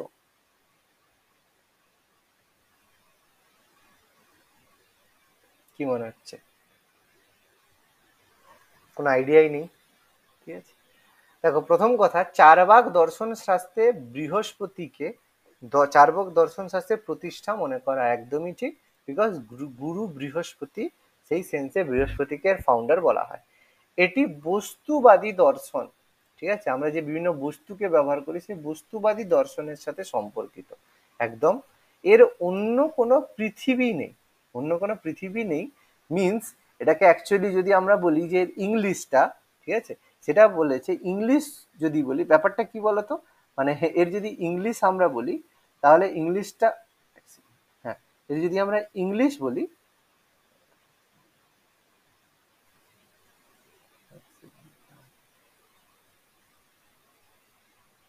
হ্যাঁ,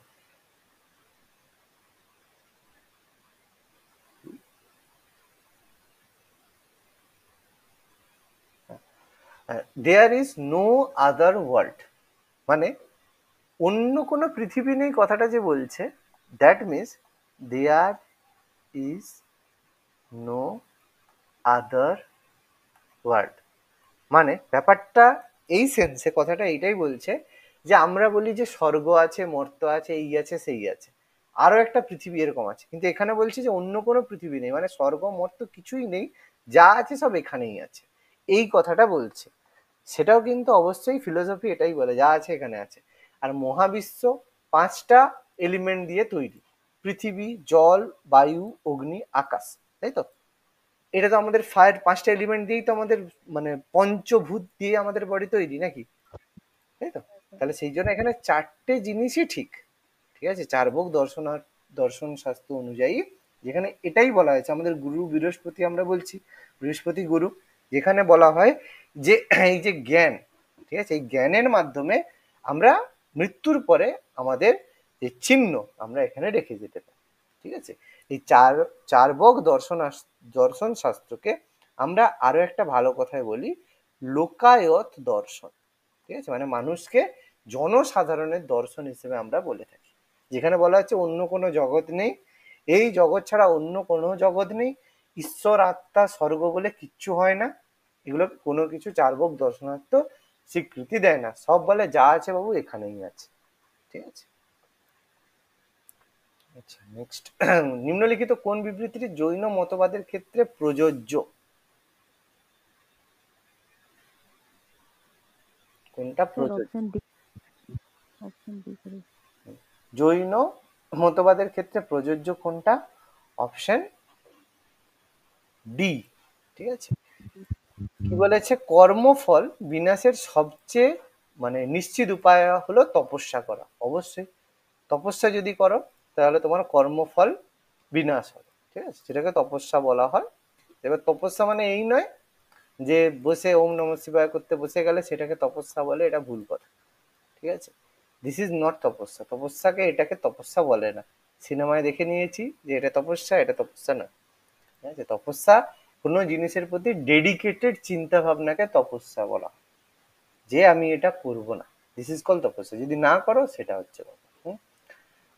যেমন হচ্ছে গান্ধারীর, গান্ধারীর তপস্যা কি, যে যেহেতু আমার হাজবেন্ড দেখতে পায় না, আমি জীবনে কোনোদিন দেখবো না, সেই জন্য সে চোখে যে পাট্টি বেঁধে মানে যেটাকে কাপড় বেঁধে রেখেছিল, সেটা তার জীবনে তপস্যা ছিল। ব্যাপারটা বোঝা গেছে? ট্রু আর ডেডিকেটেড, নিশ্চিত।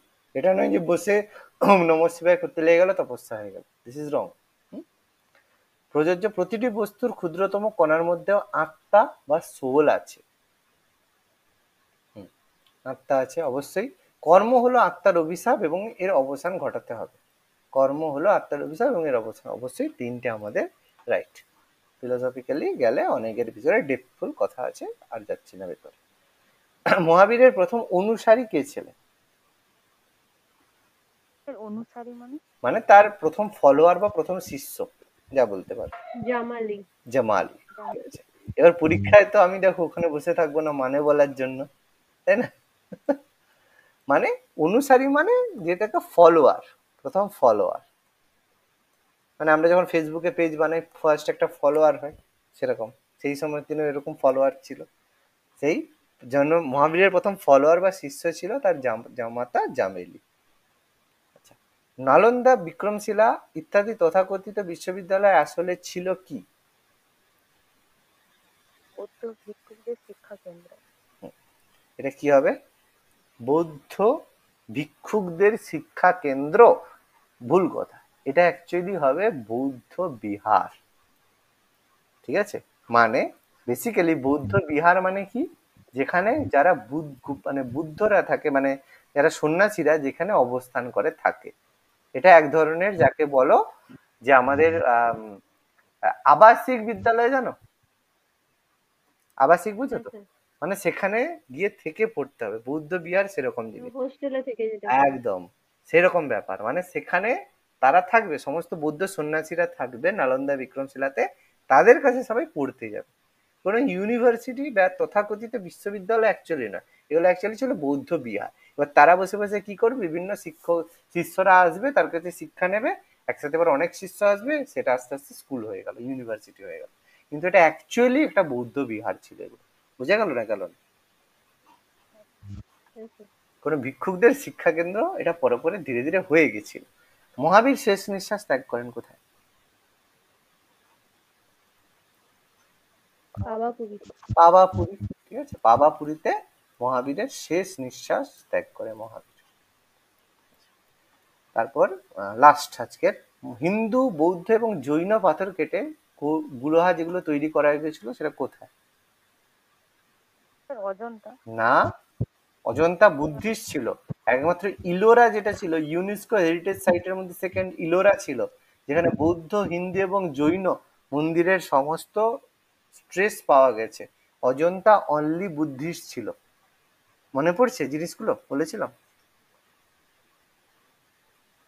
ইউনেস্কো হেরিটেজ সাইট যখন জিকে ক্লাস করিয়েছিলাম, একটু যদি করে থাকো আগে, তাহলে জিনিসটা মাথায় থাকবে। আচ্ছা, তারপরে হচ্ছে 51 বলছে শূন্যবাদের আচ্ছা এটা তোমার এর হবে, শূন্যবাদের প্রতিষ্ঠা কে ছিল? নাগা। বুদ্ধিজম, জৈনিজম,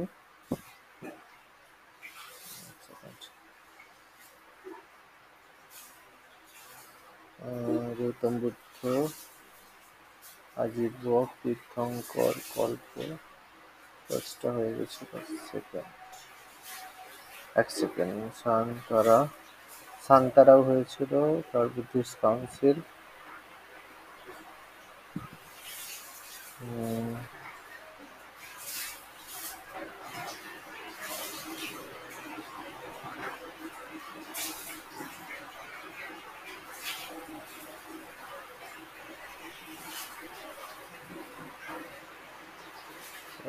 মহাবীরের প্রথম শিষ্য, মহাবীর্য। আচ্ছা, হ্যাঁ ঠিক আছে। হ্যাঁ, শূন্যবাদের প্রবক্তাকে নাগার্জুন। একদম ভেরি গুড, শূন্যবাদের প্রবক্তা হচ্ছে নাগার্জুন। নাগার্জুন আমাদের কে ছিলেন? নাগার্জুন আমাদের বিখ্যাত ভারতের একজন দার্শনিক ফিলোসোফার, ঠিক আছে, দার্শনিক ফিলোসোফার ছিলেন নাগার্জুন, ঠিক আছে, যার হচ্ছে পেনটা কোথায় গেল, হ্যাঁ, যার টাইমটা মোটামুটি আমরা বলি যে নাগার্জুনের সময় পিরিয়ড ছিল 150 থেকে 150 থেকে 250 সিই খ্রিস্টাব্দ, এই টাইমের মধ্যে নাগার্জুন এখানে ছিলেন, ঠিক আছে। তার গুরুত্বপূর্ণ নাগার্জুনের শূন্যবাদ ছাড়াও যার জন্য নাগার্জুন আরো ফেমাস, সেটা হচ্ছে কি প্রজ্ঞা পারমিতা সূত্র, মনে আছে? বলেছিলাম প্রজ্ঞা পারমিতা সূত্র, মনে রাখবি যে প্রজ্ঞা পারমিতা সূত্র, ঠিক আছে, তার উপর ভিত্তি করে কিন্তু শূন্যবাদের প্রতিষ্ঠা কিন্তু হয়েছিল, যে শূন্য দর্শন, যেটা পরবর্তীকালে আমাদের যে পাশাপাশি দেশ চীন, জাপান, এই ধারণা থেকে, মানে এই যে ধারণা, এই কনসেপ্ট থেকে প্রভাবিত হয়েছিল। যেমন একটা উদাহরণ দিই, তাহলে বুঝতে পারবে যে শূন্যবাদটা খুব সহজ। তোমার মনে হয়েছে তোমার মধ্যে মানে ইনফিনিটি, মানে অসংজ্ঞাত পোটেনশিয়াল, মানে তুমি নিজেকে প্রচুর আপগ্রেডেড করতে চাও, এতটা আপগ্রেডেড করতে চাও যে তোমার কাছাকাছি কেউ পৌঁছতে পারবে না। তাহলে তুমি যদি নিজেকে ইনফাইনাইট করতে চাও, তাহলে তোমাকে কি করতে হবে? তাহলে তোমাকে শূন্য দিয়ে ভাগ করতে হবে। তার মানে তুমি যখনই অসীম কোনো কিছু জিনিস কল্পনা করবে, তাহলে অসীম কোনো জায়গায় যেতে গেলে তুমি শূন্য ছাড়া কিন্তু যেতে পারবে না, শূন্যের মধ্য দিয়েই তোমাকে অসীমে যেতে হবে। কি বললাম, বোঝা গেল না? বুঝে গেল না? বুঝতে পেরেছি? হ্যাঁ স্যার। এটাই অ্যাকচুয়ালি শূন্যতাবাদের কনসেপ্ট, শূন্যতাবাদ এটাকেই বলা হয়।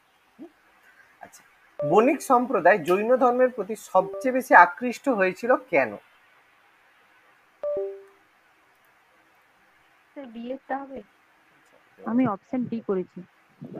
অ্যান্সার কি করেছো বলো? অপশন আমি ডি করেছি। ডি। ডি। অবশ্যই জৈন ধর্মের যে শান্তি এবং অহিংসা ব্যবসা বাণিজ্যের বিকাশের জন্য সহায়ক ছিল। ভেরি গুড, অ্যান্সার ডি হবে, ওই জন্য ভালো করে পড়তে হবে। জৈন ধর্মের কাম মতবাদ ব্যবসা বাণিজ্যের ব্যাপকভাবে প্রভাবিত করেছিল, এটা কোনো কারণই নয়। তারা অর্থনৈতিক মান কর্মকাণ্ডে কোনো বাধা ছাড়াই ধর্ম অনুসরণ করতে পারত। স্যার ওইটা নয়, আমি ওই শেষেরটাই বলতে গেলাম, বিয়ে বি ইয়েটা বিটাই বলতে গিয়ে বি হয়ে গেছে। আচ্ছা আচ্ছা, ঠিক ওই আছে, শেষের। হ্যাঁ ঠিক আছে, তাহলে ডি এরটা হবে একদম, এটা ঠিক আছে। আচ্ছা নেক্সট, পরেরটা। হ্যাঁ, কি করেছো এটা কেউ কেউ মনে করেন? অ্যান্সার কি করেছো? খুব ভালো একটা প্রশ্ন। স্যার গয়েরটা হবে? আচ্ছা স্যার আমি অপশন ডি করেছি। ডি বলতে কোনটা, বি না ডি? সন্ন্যাস না নির্বাণ? ডি। ডি। সন্ন্যাস না নির্বাণ, কোনটা? নির্বাণটা করেছি। আচ্ছা, বলেছে কেউ কেউ মনে করেন বৌদ্ধ ধর্ম কেবল হিন্দু ধর্মের নিয়ে একটি পর্যায়। অবশ্যই এটা অনেকেই মনে করে। নিম্নলিখিত কোনটি বৌদ্ধ ধর্ম, হিন্দু ধর্ম বা ব্রাহ্মণ্যবাদ থেকে ধার করা ধারণা, ঠিক আছে, এবং অনুশীলনের মধ্যে একটি ছিল না? মানে কোনটা, কোন বৌদ্ধ ধর্মের মধ্যে কোনটা মানে বৌদ্ধ ধর্মের মধ্যে নেই, কথাটা বলছি, ব্যাপারটা বুঝো। কি বলছে, নিম্নলিখিত কোনটি বৌদ্ধ ধর্ম ধার করা বা অনুশীলনের মধ্যে ছিল না? নিচের মধ্যে কোন থটটা ছিল না? বৌদ্ধ ধর্মের মধ্যে কোন থট নেই যেটা হিন্দু ধর্মের মধ্যে আছে? ভালো করে বুঝে বলো। বৌদ্ধ ধর্মের মধ্যে তো নির্বাণ লাভ তো আছেই, এটা বলছে। সংসার আর কর্মের বিশ্বাস। তো সেটা নেই, বৌদ্ধ ধর্ম বলেছে সংসার ছেড়ে দিয়ে চলে আসো। ছিল না, আরেকবার প্রশ্নটা স্যার বলুন। কোন জিনিসটা বৌদ্ধ ধর্মে নেই কিন্তু হিন্দু ধর্মে আছে, ছিল? নিম্নলিখিত কোনটি বৌদ্ধ ধর্ম, হিন্দু ধর্ম বা ব্রাহ্মণ্যবাদ থেকে ধার করা ধারণা বা অনুশীলনের মধ্যে ছিল না? তাহলে সন্ন্যাস ধারণার যে সন্ন্যাসের যে কনসেপ্ট, সেটা কি বৌদ্ধ ধর্মে বলেছে যে সন্ন্যাসী হয়ে যাও?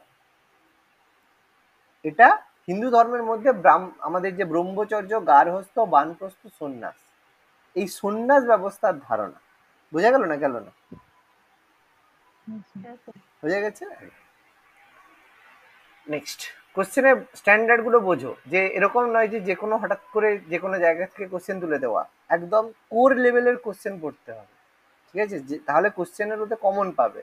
নাহলে যদি মনে হয় শুধু এরকম ডাইরেক্ট ডেডিকেটেড কোশ্চেন, সেগুলো কম্পিটিটিভের কোশ্চেন, সেগুলো তোমরা হিস্ট্রি এক্সাম দিতে যাচ্ছ, এখানে তোমার কোর কনসেপ্ট কতটা আছে এটা তোমার কাছ থেকে ভালোভাবে জেনে নেবে, মানে সেটা বুঝে শুনে পড়তে হবে। জৈন ধর্ম প্রসঙ্গে নিম্নলিখিত কোন বিবৃতিটি সঠিক? কি করেছো? স্যার ওইটা খ্রিস্টপূর্ব প্রথম শতাব্দীতে তো ওই কলিঙ্গরাজ, ওটা তো ষষ্ঠ শতাব্দী হবে, তাহলে অ্যান্সার কি হবে? তাহলে ওটাও হবে না। আর দ্বিতীয়টা ওই মূর্তি পূজা, ওইটাও তো নয়, তাহলে দুটোই তাহলে ভুল স্যার। তাহলে দুটোই ভুল আছে। খ্রিস্টপূর্ব প্রথম শতাব্দীতে কলিঙ্গরাজ, জৈন ধর্ম কলিঙ্গরাজ খারবেলের পৃষ্ঠপোষকতা লাভ করেছিল। তাহলে প্রথমটা এই জন্য ঠিক করতে হবে, ঠিক আছে, একদম অনেক দূরের সময় না, এটা ঠিক আছে, কিন্তু দ্বিতীয়টা তো ঠিক নেই। জৈন ধর্মের প্রাথমিক পর্যায়ে জৈনরা বুদ্ধদের বিপরীতে পুজো করতেন, এটা কি ঠিক? এটা তো ঠিক না। প্রথমটা ঠিক আছে, দ্বিতীয়টা ভুল আছে। বোঝা গেল? হ্যাঁ স্যার। আচ্ছা, চতুর্থ বৌদ্ধ পরিষদ কোন রাজার আহ্বান করেছিল? পরিষদ রাজা কোন রাজার রাজত্ব? কনিষ্ক কনিষ্ক কনিষ্ক। কোন হবে? কোন রাজার রাজত্বকালে আহ্বান করা হয়েছিল? হ্যাঁ, এটা আমাদের জানি, কনিষ্ক। কনিষ্ক হচ্ছে ফোর্থ বুদ্ধিস্ট কাউন্সিল, চতুর্থ বৌদ্ধ সঙ্গীত কনিষ্কের রাজত্বকালে আয়োজন করা হয়েছিল। ঠিক আছে, কনিষ্ক। কত সাল মনে আছে? 76। 78, ওই 76 78, 78 সি, যে সিংহাসন আরোহণ। ঠিক আছে, আচ্ছা, নেক্সট, বুদ্ধের শিক্ষার 4টি মহৎ সত্য নিচের কোনটি? স্যার 1, 2 আর 3 হলো। বলো। 1, 2 আর 3। পৃথিবী দুঃখে ভরা। কিন্তু নির্জা, স্যার নির্জা মানে কি? আচ্ছা আচ্ছা, আচ্ছা বলছি, পৃথিবী দুঃখে ভরা, এটা ঠিক, এটা আছে। দুঃখের কারণ আছে, এই দুঃখ থামানো যেতে পারে, যেতে পারে তো, না পারে না? মানে হ্যাঁ, দুঃখ থেকে নিষ্পত্তি সম্ভব, এরকম হ্যাঁ। তো আছে। আর নির্জা বলতে নির্জা অনুশীলনের মাধ্যমে বলছে যে তোমার হচ্ছে এই দুঃখ থেকে তুমি বের করতে পারো। নির্জা কথার মানে হচ্ছে, নির্জা বলতে আহ, নির্জা বলতে নির্জনা বলা হচ্ছে, NIRJANA, নির্জনা। নির্জনা জিনিসটা কি? নির্জনা তো সেই নদীর নামে। হ্যাঁ, নির্জনা বলতে নিরাজনা নয়, নির্জনা। এই দেখো, নির্জনা ইন বুদ্ধিজম, এটা দেখিয়ে দিচ্ছি। এই দেখো, নির্জনা মানে the extinguish of passion or blowing out, questioning of the activity of grasping mind and related universe. ঠিক আছে, আচ্ছা, এটাকে বাংলায় বললে একটু ভালো হবে, তাই তো? দেখাচ্ছি, আর একটু বাংলায় বলে দিলে তোমাদের একটু সুবিধা হবে।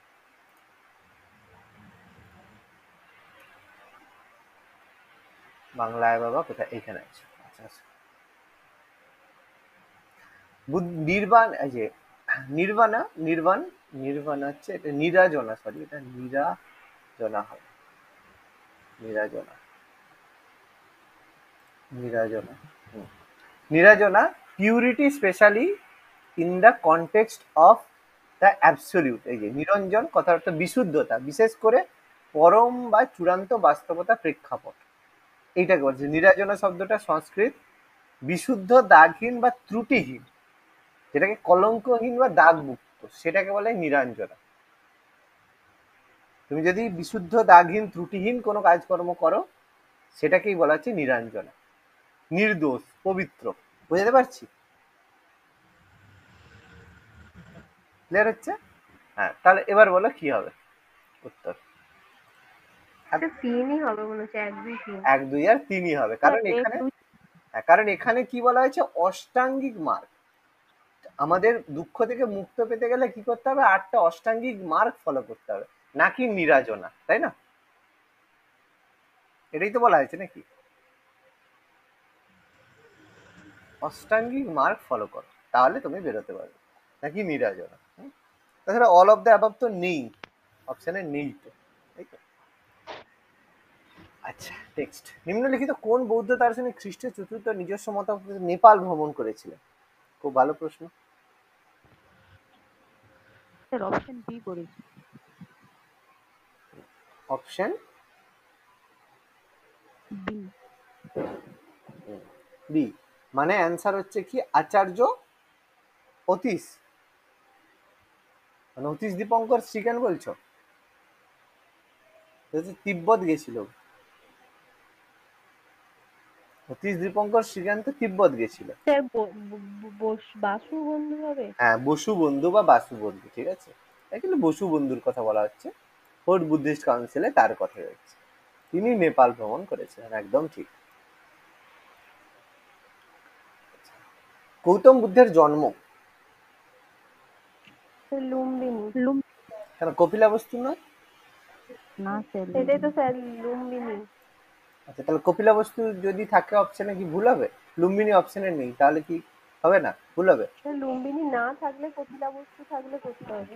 ব্যাপারটা হচ্ছে, এটা হচ্ছে নেপাল, নেপালের মধ্যে রয়েছে একটা জায়গা, সেটা হচ্ছে কপিলাবস্তু, তার মধ্যে রয়েছে লুম্বিনী, ঠিক আছে, মানে এটা রয়েছে ইন্ডিয়া, ইন্ডিয়ার মধ্যে রয়েছে ওয়েস্ট বেঙ্গল, ওয়েস্ট বেঙ্গলের মধ্যে রয়েছে সাপোজ ধরো কলকাতা, ঠিক আছে। তা তোমার বাড়ি কোথায়? তুমি কলকাতাও ঠিক, ওয়েস্ট বেঙ্গল বললেও ঠিক, ইন্ডিয়া বললেও ঠিক, কিন্তু যদি তিনটে একসাথে বলে তাহলে তোমাকে কলকাতা বলতে হবে, সেরকম ব্যাপারটা, ঠিক আছে। যদি লুম্বিনী না থাকে তাহলে কি মানে তাহলে আমাদের কপিলাবস্তু হবে, কারণ নেপালের কপিলাবস্তু লুম্বিনী উদ্যান যে ছিল সেখানে গৌতম বুদ্ধের জন্ম হয়েছিল। কত কবে কত সালে?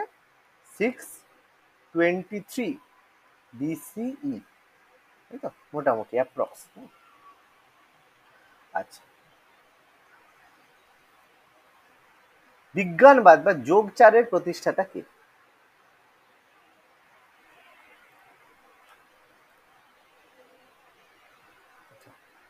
অ্যান্সার হবে মৈত্রেয়নাথ, ঠিক আছে। কি জিনিসটা এটা বলে দিচ্ছি। মৈত্রেয়নাথের টাইম পিরিয়ড ছিল 270 থেকে 350 সিই, মানে খ্রিস্টাব্দ, ঠিক আছে। সেখানে আমাদের তিনজন মহৎ ব্যক্তি ছিলেন যারা একসাথে বিজ্ঞানবাদ বা যোগচারটা চালু করেছিলেন বা প্রতিষ্ঠা করেছিলেন। তার মধ্যে কে ছিল? তার মধ্যে একজনের নাম ছিল অসঙ্গ, আর একজনের নাম ছিল বসু বন্ধু, আর আরেকজন ছিল স্যার মৈত্রেয়নাথ। স্যার একটু কথা বলছি একটা। বলো বলো। স্যার ওই গৌতম বুদ্ধের জন্মের তারিখটা আপনি কত করলেন? 623, মোটামুটি 500, 623। 623 হয়েছে, 563 ও সব জায়গায় তো এরকমই পড়ছিলাম। 563 না, 566। 566, সরি, হ্যাঁ 566, 566, 566, হ্যাঁ ঠিক আছে।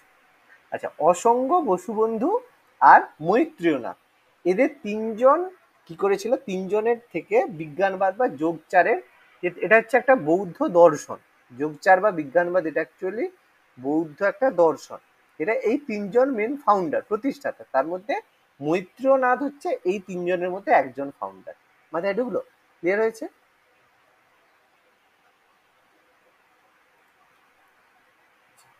হ্যাঁ স্যার। সারনাথে প্রদত্ত বুদ্ধের প্রথম ধর্মোপদেশের নাম কি? খুবই সহজ, ধর্মচক্র। ধর্মচক্র প্রবর্তন। গৌতম বুদ্ধ যে প্রথম ধর্ম এই করেছিলেন, এটাকে ধর্মচক্র প্রবর্তন, চক্রের আকারে রিপ্রেজেন্ট করা হয়, তারপরে রোর অফ লায়ন, তারপরে মৃগ যেখানে করেছিল, ঠিক আছে। সেখানে গৌতম বুদ্ধ যে কোথায় প্রথম ধর্মচক্র প্রবর্তন করেছিলেন? সারানাথ। সারনাথ। সারনাথ, ঠিক আছে। তোমার হচ্ছে এই নির্বাণ লাভ করেছিল বোধগয়াতে, আর ধর্মচক্র প্রবর্তন করেছিলেন সারনাথে।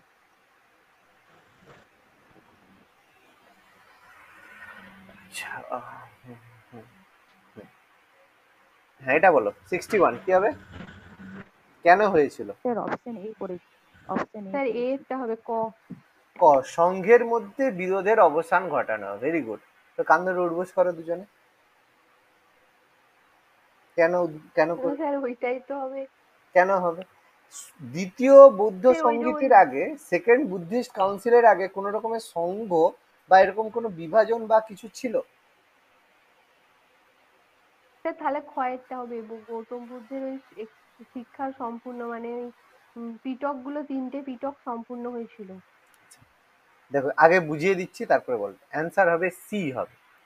দেখো প্রথম কি হয় ব্যাপারটা হচ্ছে, বৈশালীর যে সন্ন্যাসীরা ছিল তারা কিছু রীতিনীতি গ্রহণের ফলে উদ্ভূত বিরোধের নিষ্পত্তি করা। ব্যাপারটা বোঝো, সংঘের যে ব্যাপারটা, এই যে সংঘ, সংঘ ব্যাপার তখন থেকে হলো যখন থেকে বৌদ্ধ ধর্ম ভাগ হলো। এর আগেও সংঘ ছিল কিন্তু বিভিন্ন সংঘের মধ্যে কোনো ডিভিশন ছিল না, মানে আলাদা আলাদা ভাগ ছিল না। দ্বিতীয় বুদ্ধিস্ট কাউন্সিলের পরে দুটো ভাগ হলো, একটা হচ্ছে থেরাবাদী আর একটা হচ্ছে মহাসাঙ্গিক, মনে পড়ছে?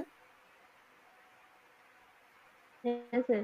তারপর থেকে এদের মধ্যে ডিভিশন, এখান থেকেই পার্থক্য, যখনই দুটো ভাগ হলো, যতক্ষণ না ভাগ হবে ততক্ষণ কি করে সংঘের মধ্যে বিরোধ আসবে? কোনো সংঘ থাকবে থেরাবাদী, কোনো সংঘ হবে মহাসাঙ্গিক। কিন্তু সেকেন্ড বুদ্ধিস্ট কাউন্সিল কালাশোকের সময়ে করার উদ্দেশ্য এটাই ছিল, বৈশালীর সন্ন্যাসীরা কিছু রীতিনীতি গ্রহণ করেছিল, তার ফলে কিছু বিরোধের সৃষ্টি হয়েছিল, সেগুলো নিষ্পত্তি করার জন্য সেকেন্ড বুদ্ধিস্ট কাউন্সিল হয়েছিল। মাথায় ঢুকলো? ওকে, ঠিক আছে। পুরো জিনিসগুলো মাথায় রাখতে হবে, প্রত্যেকটা কোনটা কোন কারণে হয়েছে ভালোভাবে পড়তে হবে।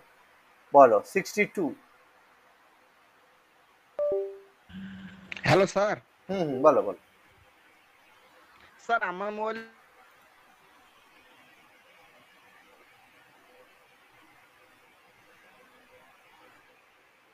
স্যার এটা 3টেই হবে মনে হচ্ছে।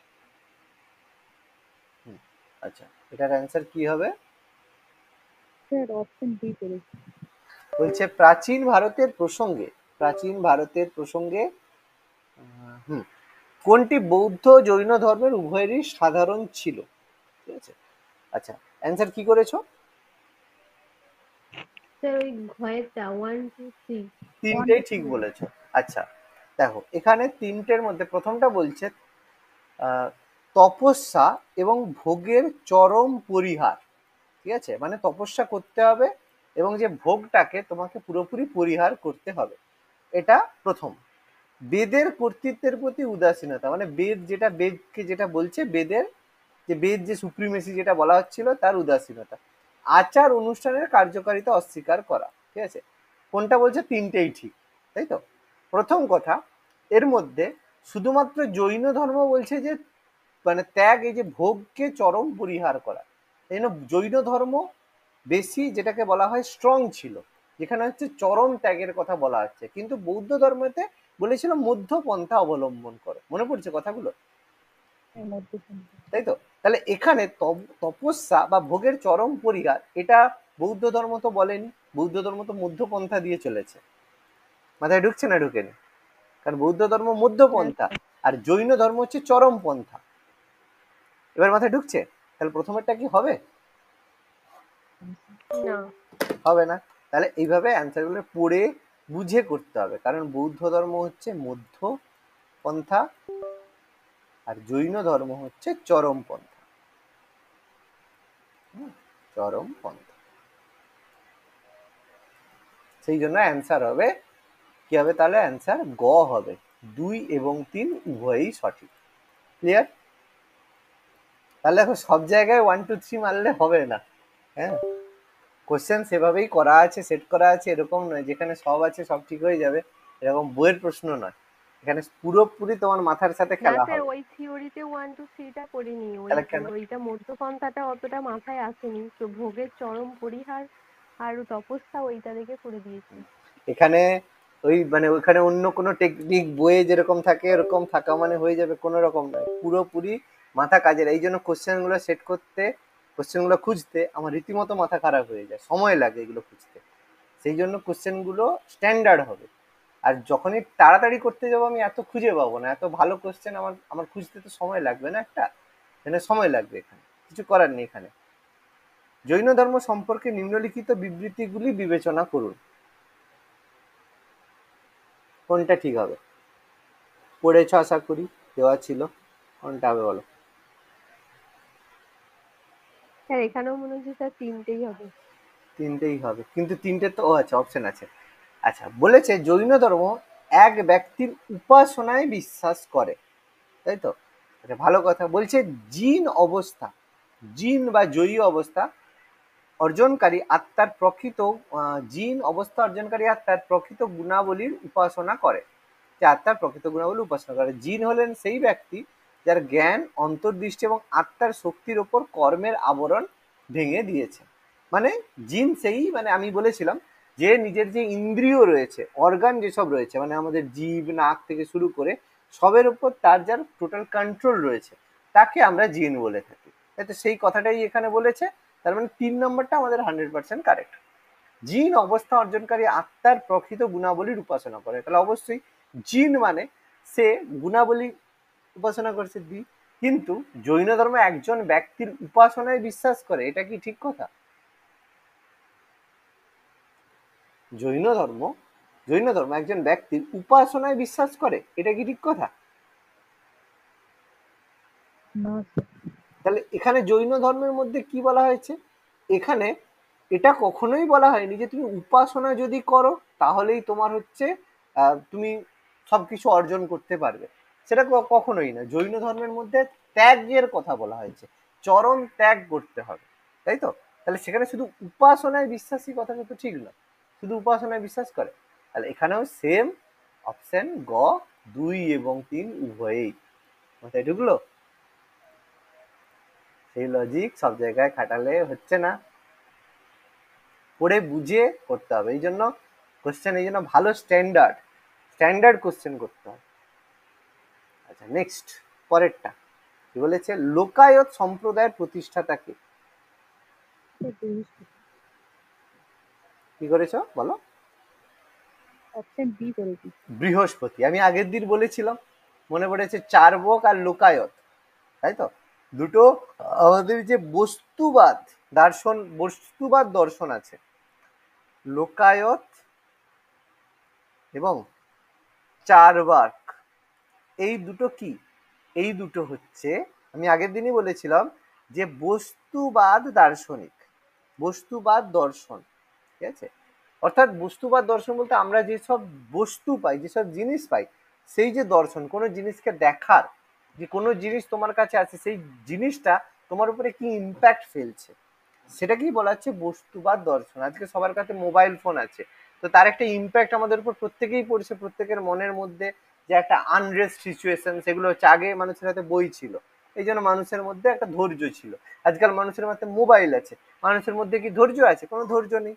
আগে আমরা কোনো জায়গায় হেঁটে যেতাম বা সাইকেলে যেতাম, ছিল যে। এখন কি গাড়িতে যাই তবুও আমাদের গরম লাগে, নাকি আরো চাই। তাহলে প্রত্যেকটা জিনিসের বস্তুর উপর আমাদের যে সাইকোলজি বা দর্শনের উপরে প্রভাব ফেলে, সেটাই হচ্ছে ব্যাপার, যে সেটা নিয়ে বস্তুবাদ দর্শনের কথা বলা হচ্ছে। এখানে যে চার্বক আর লোকায়ক যে দুটো দর্শনবাদ রয়েছে, সেখানে সেটা হচ্ছে, তার মধ্যে এর প্রতিষ্ঠাতা হচ্ছে বৃহস্পতিকে বলা হচ্ছে। আর এই বৃহস্পতিরই লেখা বই হচ্ছে বৃহস্পতি সূত্র। এটা মাঝে মাঝে পরীক্ষায় আসতে পারে, যদিও খুব একটা থাকবে না। এই বস্তুবাদ দর্শনের ওপর লেখা বই, এর উপর লেখা বই বৃহস্পতি সূত্র। আচ্ছা, নেক্সট, ভারতীয় সংস্কৃতিতে গ্রিকদের প্রভাব সম্পর্কে নিম্নলিখিত বিবৃতিগুলি বিবেচনা করে বলো কোনটা ঠিক।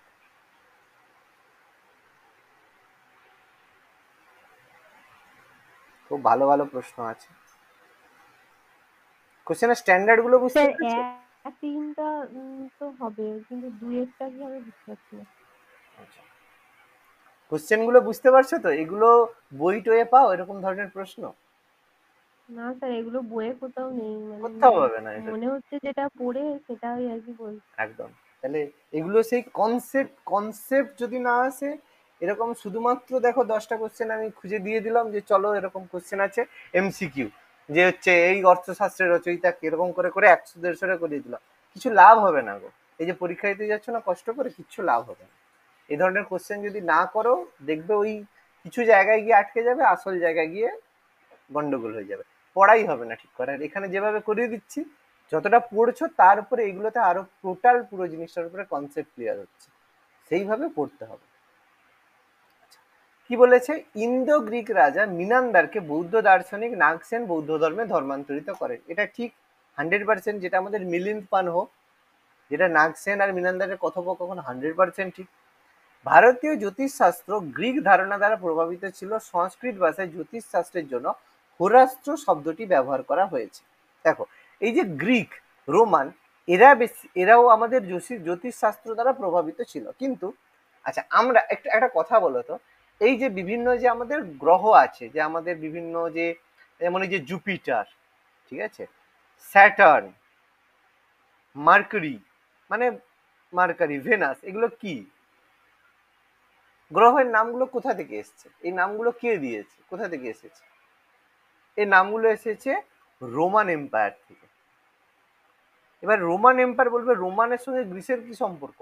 রোম আর গ্রিসের মধ্যে প্রচুর সবসময়, মানে ডাবল ইসি, সবসময় এদের মধ্যে আন্দোলন হতো। স্পার্টা, এথেন্স, নামগুলো হয়তো শুনেছো। তো সেই জন্য গ্রিক আর রোমান এরা সবসময় আমাদের সমস্ত জিনিসের ওপরে, সমস্ত কিছুর ওপরে এরা সবসময় কর্তৃত্ব করে গেছে, বিশেষ করে জ্যোতিষ শাস্ত্রের ওপরে। গ্রিক প্লাস রোমান এম্পায়ার, ঠিক আছে।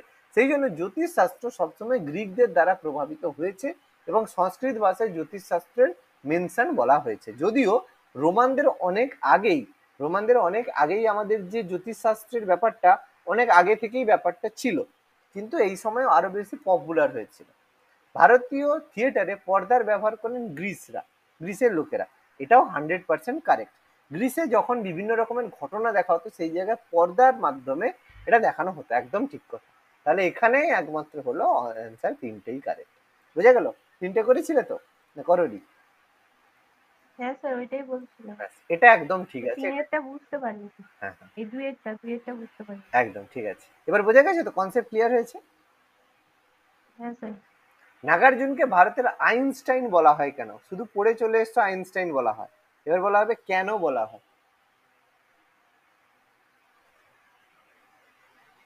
স্যার অপশন ভয়েসটা ডি করেছি, অপশন ডি করেছি। একদম অ্যান্সার হবে, তিনি আইনস্টাইনের আপেক্ষিকতাবাদ তত্ত্বের অনুরূপ শূন্যতাবাদ তত্ত্ব, Einstein famous for theory of relativity, সেই মতো শূন্যতাবাদ যে তত্ত্ব সেটা উপস্থাপন করেছিলেন।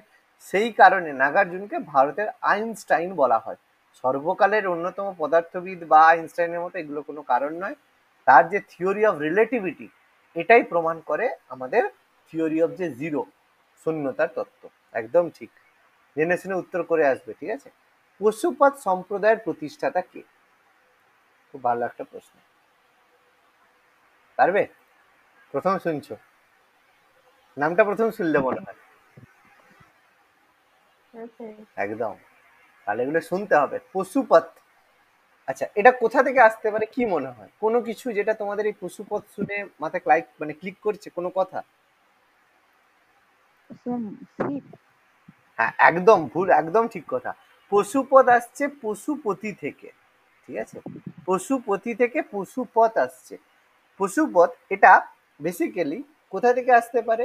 এরা পশুপতরা হচ্ছে প্রাচীন শৈব সম্প্রদায়ের ফাউন্ডার। আমাদের শৈব ধর্ম যে রয়েছে, শৈব সম্প্রদায়, যারা জঙ্গলে থাকে কিন্তু শিবের পুজো করে। এবার শিবকে তো সেই জায়গায় পুজো মানাতে শিবের পুরো মূর্তি করে করবে না, শিবকে লিঙ্গ হিসেবে পুজো করবে।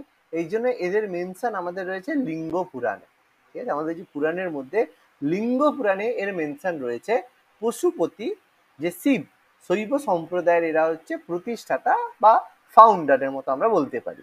তো সেখানে বলা হয়েছে এই যে এদের যে ফাউন্ডার, তাকে বলা হয়েছে যে শিবের শেষ অবতার হিসেবে তাকে বলা হয়েছে। আমি সব এখনো অ্যান্সার বলছি না নাম, তাকে শিবের 28তম বা শেষ অবতার হিসেবে বলা হয়, ঠিক আছে। এবার এর নাম কি?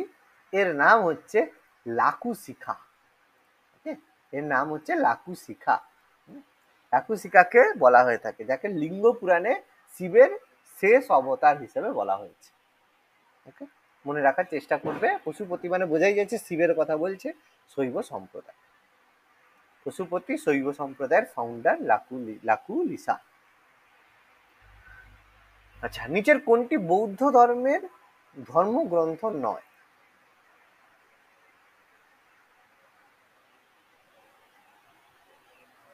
স্যার গয়েরটা।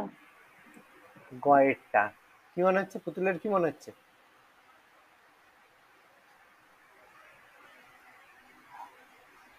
হচ্ছে না? কারণ আচারঙ্গ সূত্রটা মনে নেই? আচারঙ্গ সূত্রটা কি ছিল? কল্পসূত্র, ছেদ সূত্র, আচারঙ্গ সূত্র, এগুলো মনে নেই? জৈন ধর্মের ওপর, জৈন ধর্মের বই, যেটা মহাবীরের যে শিক্ষার উপর ভিত্তি করে। মনে পড়ছে না? মনে পড়েনি এখনো?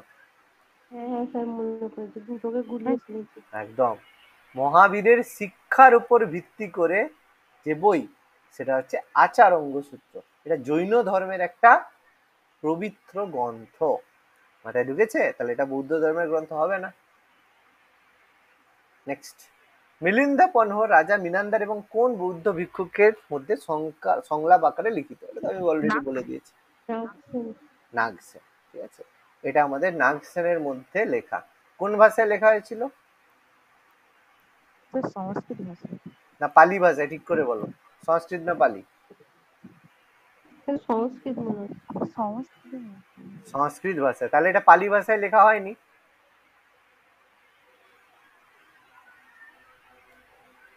অবশ্যই হয়েছিল।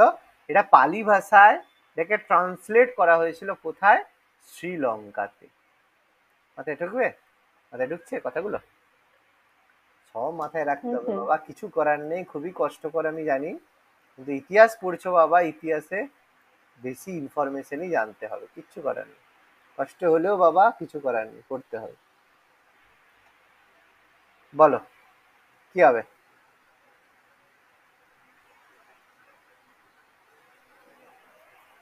এখন পড়তে হচ্ছে, উত্তর করনি? হ্যাঁ, পড়ে উত্তর বলতে হচ্ছে। পড়ে উত্তর এই সময় বললে মাথায় আসবে না, এত সহজ নয়। Option C sir, option C করেছি। Option C. সুজাতা কি করেছো? করনি? স্যার স্যার সি এর তাই হবে মনে হচ্ছে। ঘরে করেছো না করনি? বলো, ঠিক করে বলো। স্যার ঘরে ওই হয়েছে কিছুটা, মানে এই পর থেকে হয়নি। বুঝেছি। দেখো কি অবস্থা, দেখো সামান্য এমসিকিউ সেটই করছো না, তারপরে কি বলবো? অ্যান্সার হবে বি এরটা। ঠিক আছে, চৈত্য হচ্ছে একটা ধর্মীয় শব্দ। স্তূপ হলো একটা স্থাপত্য শব্দ, মাথায় রাখবে, যার অর্থ হচ্ছে বুদ্ধ এবং পরবর্তীতে যে বৌদ্ধ সাধুদের ধ্বংসাবশেষের উপর সংগঠিত ঢিপিকে বলা হচ্ছে স্তূপ। That is correct. চৈত্য উপাসনা বা প্রার্থনা স্থান, আর স্তূপ অন্ত্যেষ্টিক্রিয়ার স্মৃতিস্তম্ভ কখনোই নয়। ঠিক আছে, স্তূপ এই কথাটা সম্পূর্ণ ভুল। চৈত্য নির্মাণ করেছিল মঠগুলি দ্বারা, স্তূপ নির্মাণ করেছিল রাজা ও ধনী ব্যক্তিরা, এটা সম্পূর্ণভাবে ঠিক নয়। স্তূপ বিভিন্ন রাজা আর ধনী বণিকরা বানিয়েছিল, এটা ঠিক কথা, কিন্তু চৈত্য মঠ দ্বারা নির্মাণ হয়েছিল, এটা ভুল কথা। ঠিক আছে, এটাও রাজারাই নির্মাণ করে দিয়েছিল। আর চৈত্যরা মহাযানবাদ স্তূপ হিনযান প্রতিনিধিত্ব করে, এটা ভুল কথা। এটা ভুল কথা। একমাত্র যে ক্ষয়েরটা, এটা ঠিকঠাক কথা বলা হয়েছে। ঠিক আছে, মাথায় ঢুকলো? ক্ষয়েরটা একমাত্র ঠিক কথা বলা হয়েছে।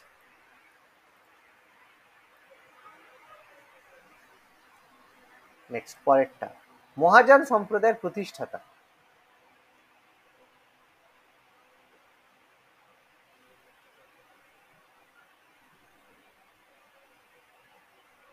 কি হবে?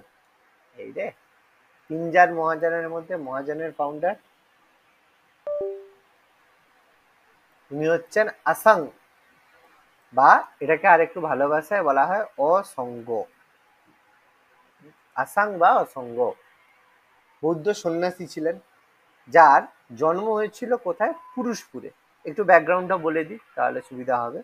পুরুষপুরে তার জন্ম হয়েছিল, পুরুষপুর বা পেশোয়ারে জন্মগ্রহণ হয়েছিল। তার পিতা একজন ক্ষত্রিয়, মাতা ব্রাহ্মণরা ছিলেন। ঠিক আছে, তো তাকে তিনি প্রথম অবস্থায়, প্রথমে তিনি একটা বিশেষ ধরনের বৌদ্ধ ধর্মের একটা বিশেষ সেক্টের তিনি ছিলেন।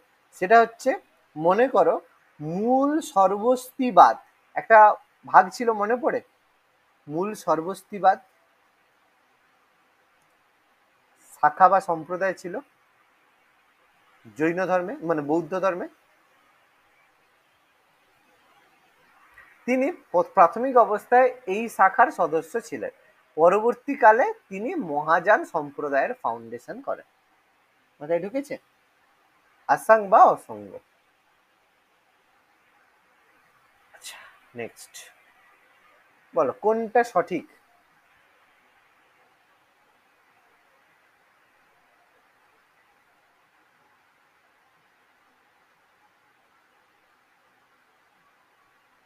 শোনা যাচ্ছে না শোনা যায়নি? তিনটেই হবে।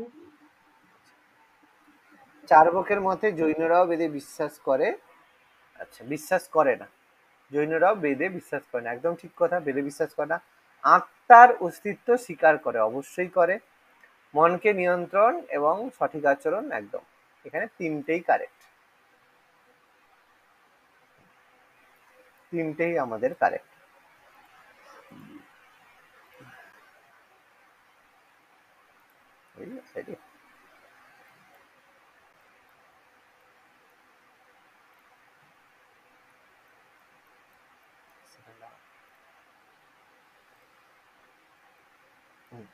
তিনটেই এখানে আমাদের কারেক্ট। আচ্ছা, মহাবীর জৈন ধর্মে কোন নীতিটি যুক্ত করেছিলেন? ব্রহ্মচর্য।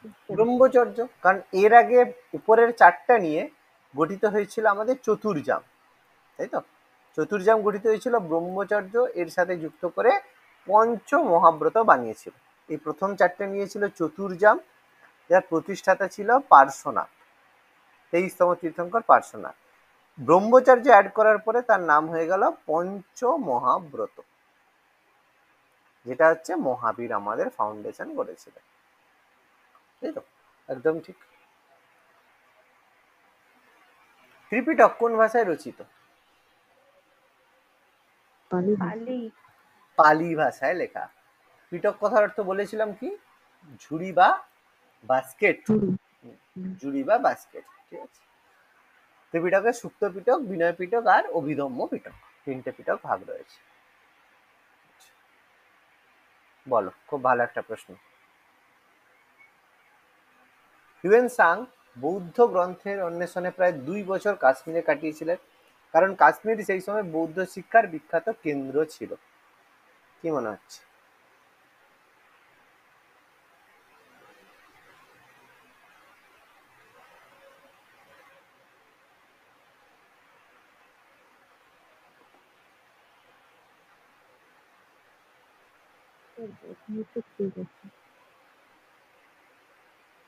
কোনটা ঠিক মনে হচ্ছে?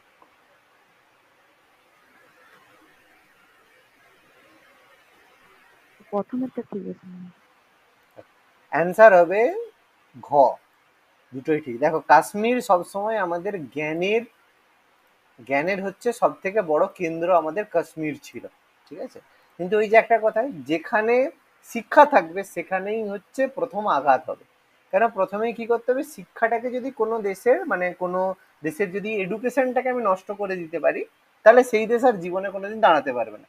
যার প্রপার এক্সাম্পল হচ্ছে ইন্ডিয়া। ভারতের শিক্ষাটাকে ব্রিটিশরা এমনই করে দিয়েছে, আজকের দিনে যত সত্যি আমাদের সামনেই আসুক আমরা কোনো বিশ্বাসই করবো না, হ্যাঁ এটা আবার হতে পারে নাকি। আমাদের মাথায় এমন ভাবে সব ফিট করেছে যে রামায়ণ মহাভারত গল্প, ঠিক আছে, সব গল্প, বাকি সবই গল্প। হরপ্পা সভ্যতার আগে আমাদের কোনো সভ্যতাই ছিল না। বই যে আর্যরা আমাদের এসে আর্যরা সিন্ধু সভ্যতার লোকেদের মেরে বসেছিল, যা আমাদের বলেছে আমরা সত্যি, হ্যাঁ সত্যি কথা, কারণ আমরা সেগুলোকে বিশ্বাস করেছি। আর আমরা সেগুলো আমাদের এমন ভাবে এডুকেশন সিস্টেমটা নষ্ট করেছে, ফলে সেই জন্য কাশ্মীরে বারবার ইনভেড হওয়ার একটাই কারণ ছিল, কাশ্মীর সবসময় জ্ঞানের সবচেয়ে বড় জ্ঞানের কেন্দ্র ছিল কাশ্মীর। কেন যত মুনি ঋষিরা সব কাশ্মীর থেকেই থাকতো, ভারত মুনি থেকে শুরু করে সব কেউ মুনি কাশ্মীর থেকেই ছিল। কাশ্মীর সবসময় হেড অফ ইন্ডিয়া বলা হয়, মাথা বা হেডের মধ্যে সবসময় জ্ঞান থাকে, ঠিক আছে। তো কাশ্মীর সবচেয়ে বড় সব দিক থেকে কেন্দ্র ছিল, কিন্তু দুর্ভাগ্যবশত আজকে কাশ্মীরের অবস্থা আর বলার মতো কিছু নেই, ঠিক আছে। ডেমোগ্রাফি এতটাই কাশ্মীর পাল্টে গেছে, দুটোই ঠিক। বলো, গৌতম বুদ্ধের সাথে সম্পর্কিত, জীবনের সাথে সম্পর্কিত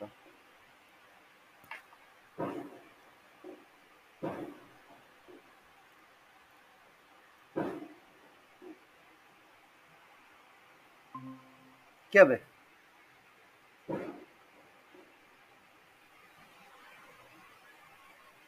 গৌতম গান থাকতে হবে না। তাহলে কি 1 3 4? হ্যাঁ স্যার, 1 3 4। না, অ্যান্সার হবে শুধু 3 আর 4। অবন্তী গৌতম বুদ্ধের সাথে সম্পর্কিত নয়। অবন্তীতে গৌতম বুদ্ধ কখনো যাননি বা ধর্মপ্রচার নিজে থেকে করেননি। ঠিক আছে, কুশল আর মগধ তার জীবনের সাথে সম্পর্কিত ছিল। অবন্তীর রাজা পৃষ্ঠপোষক ছিল, কিন্তু অবন্তীতে গৌতম বুদ্ধ কখনো এই করতে যাননি। বলো কি হবে?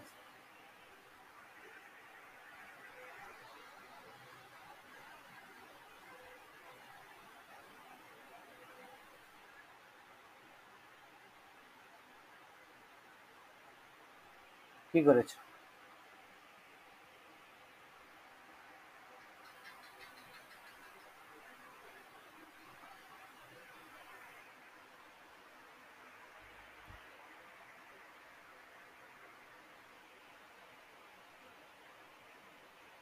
স্যার 1, 3 না 1 আর 2 তাও তো মনে হচ্ছে হবে না, 1, 3, 4 হবে। পুতুল কি বলছো, কি হবে উত্তর?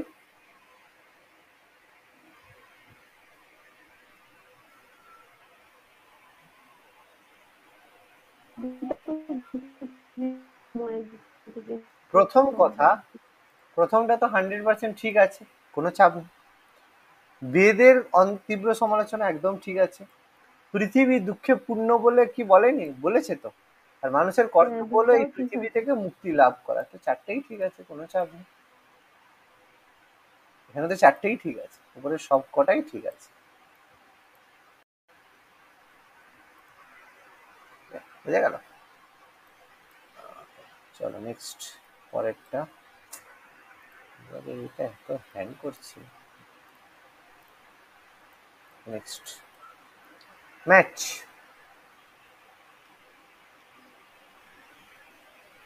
স্যার সি এরটা হবে স্যার। 4, 3, 2 ঠিক আছে।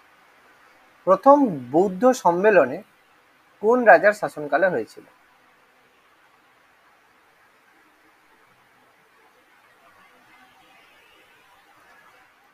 হ্যাঁ, কার সময় হয়েছিল ফার্স্ট বুদ্ধিস্ট কাউন্সিল? সেটা কয়েকটা হবে। এতক্ষণ অপেক্ষা করতে হলো অজাতশত্রুর জন্য?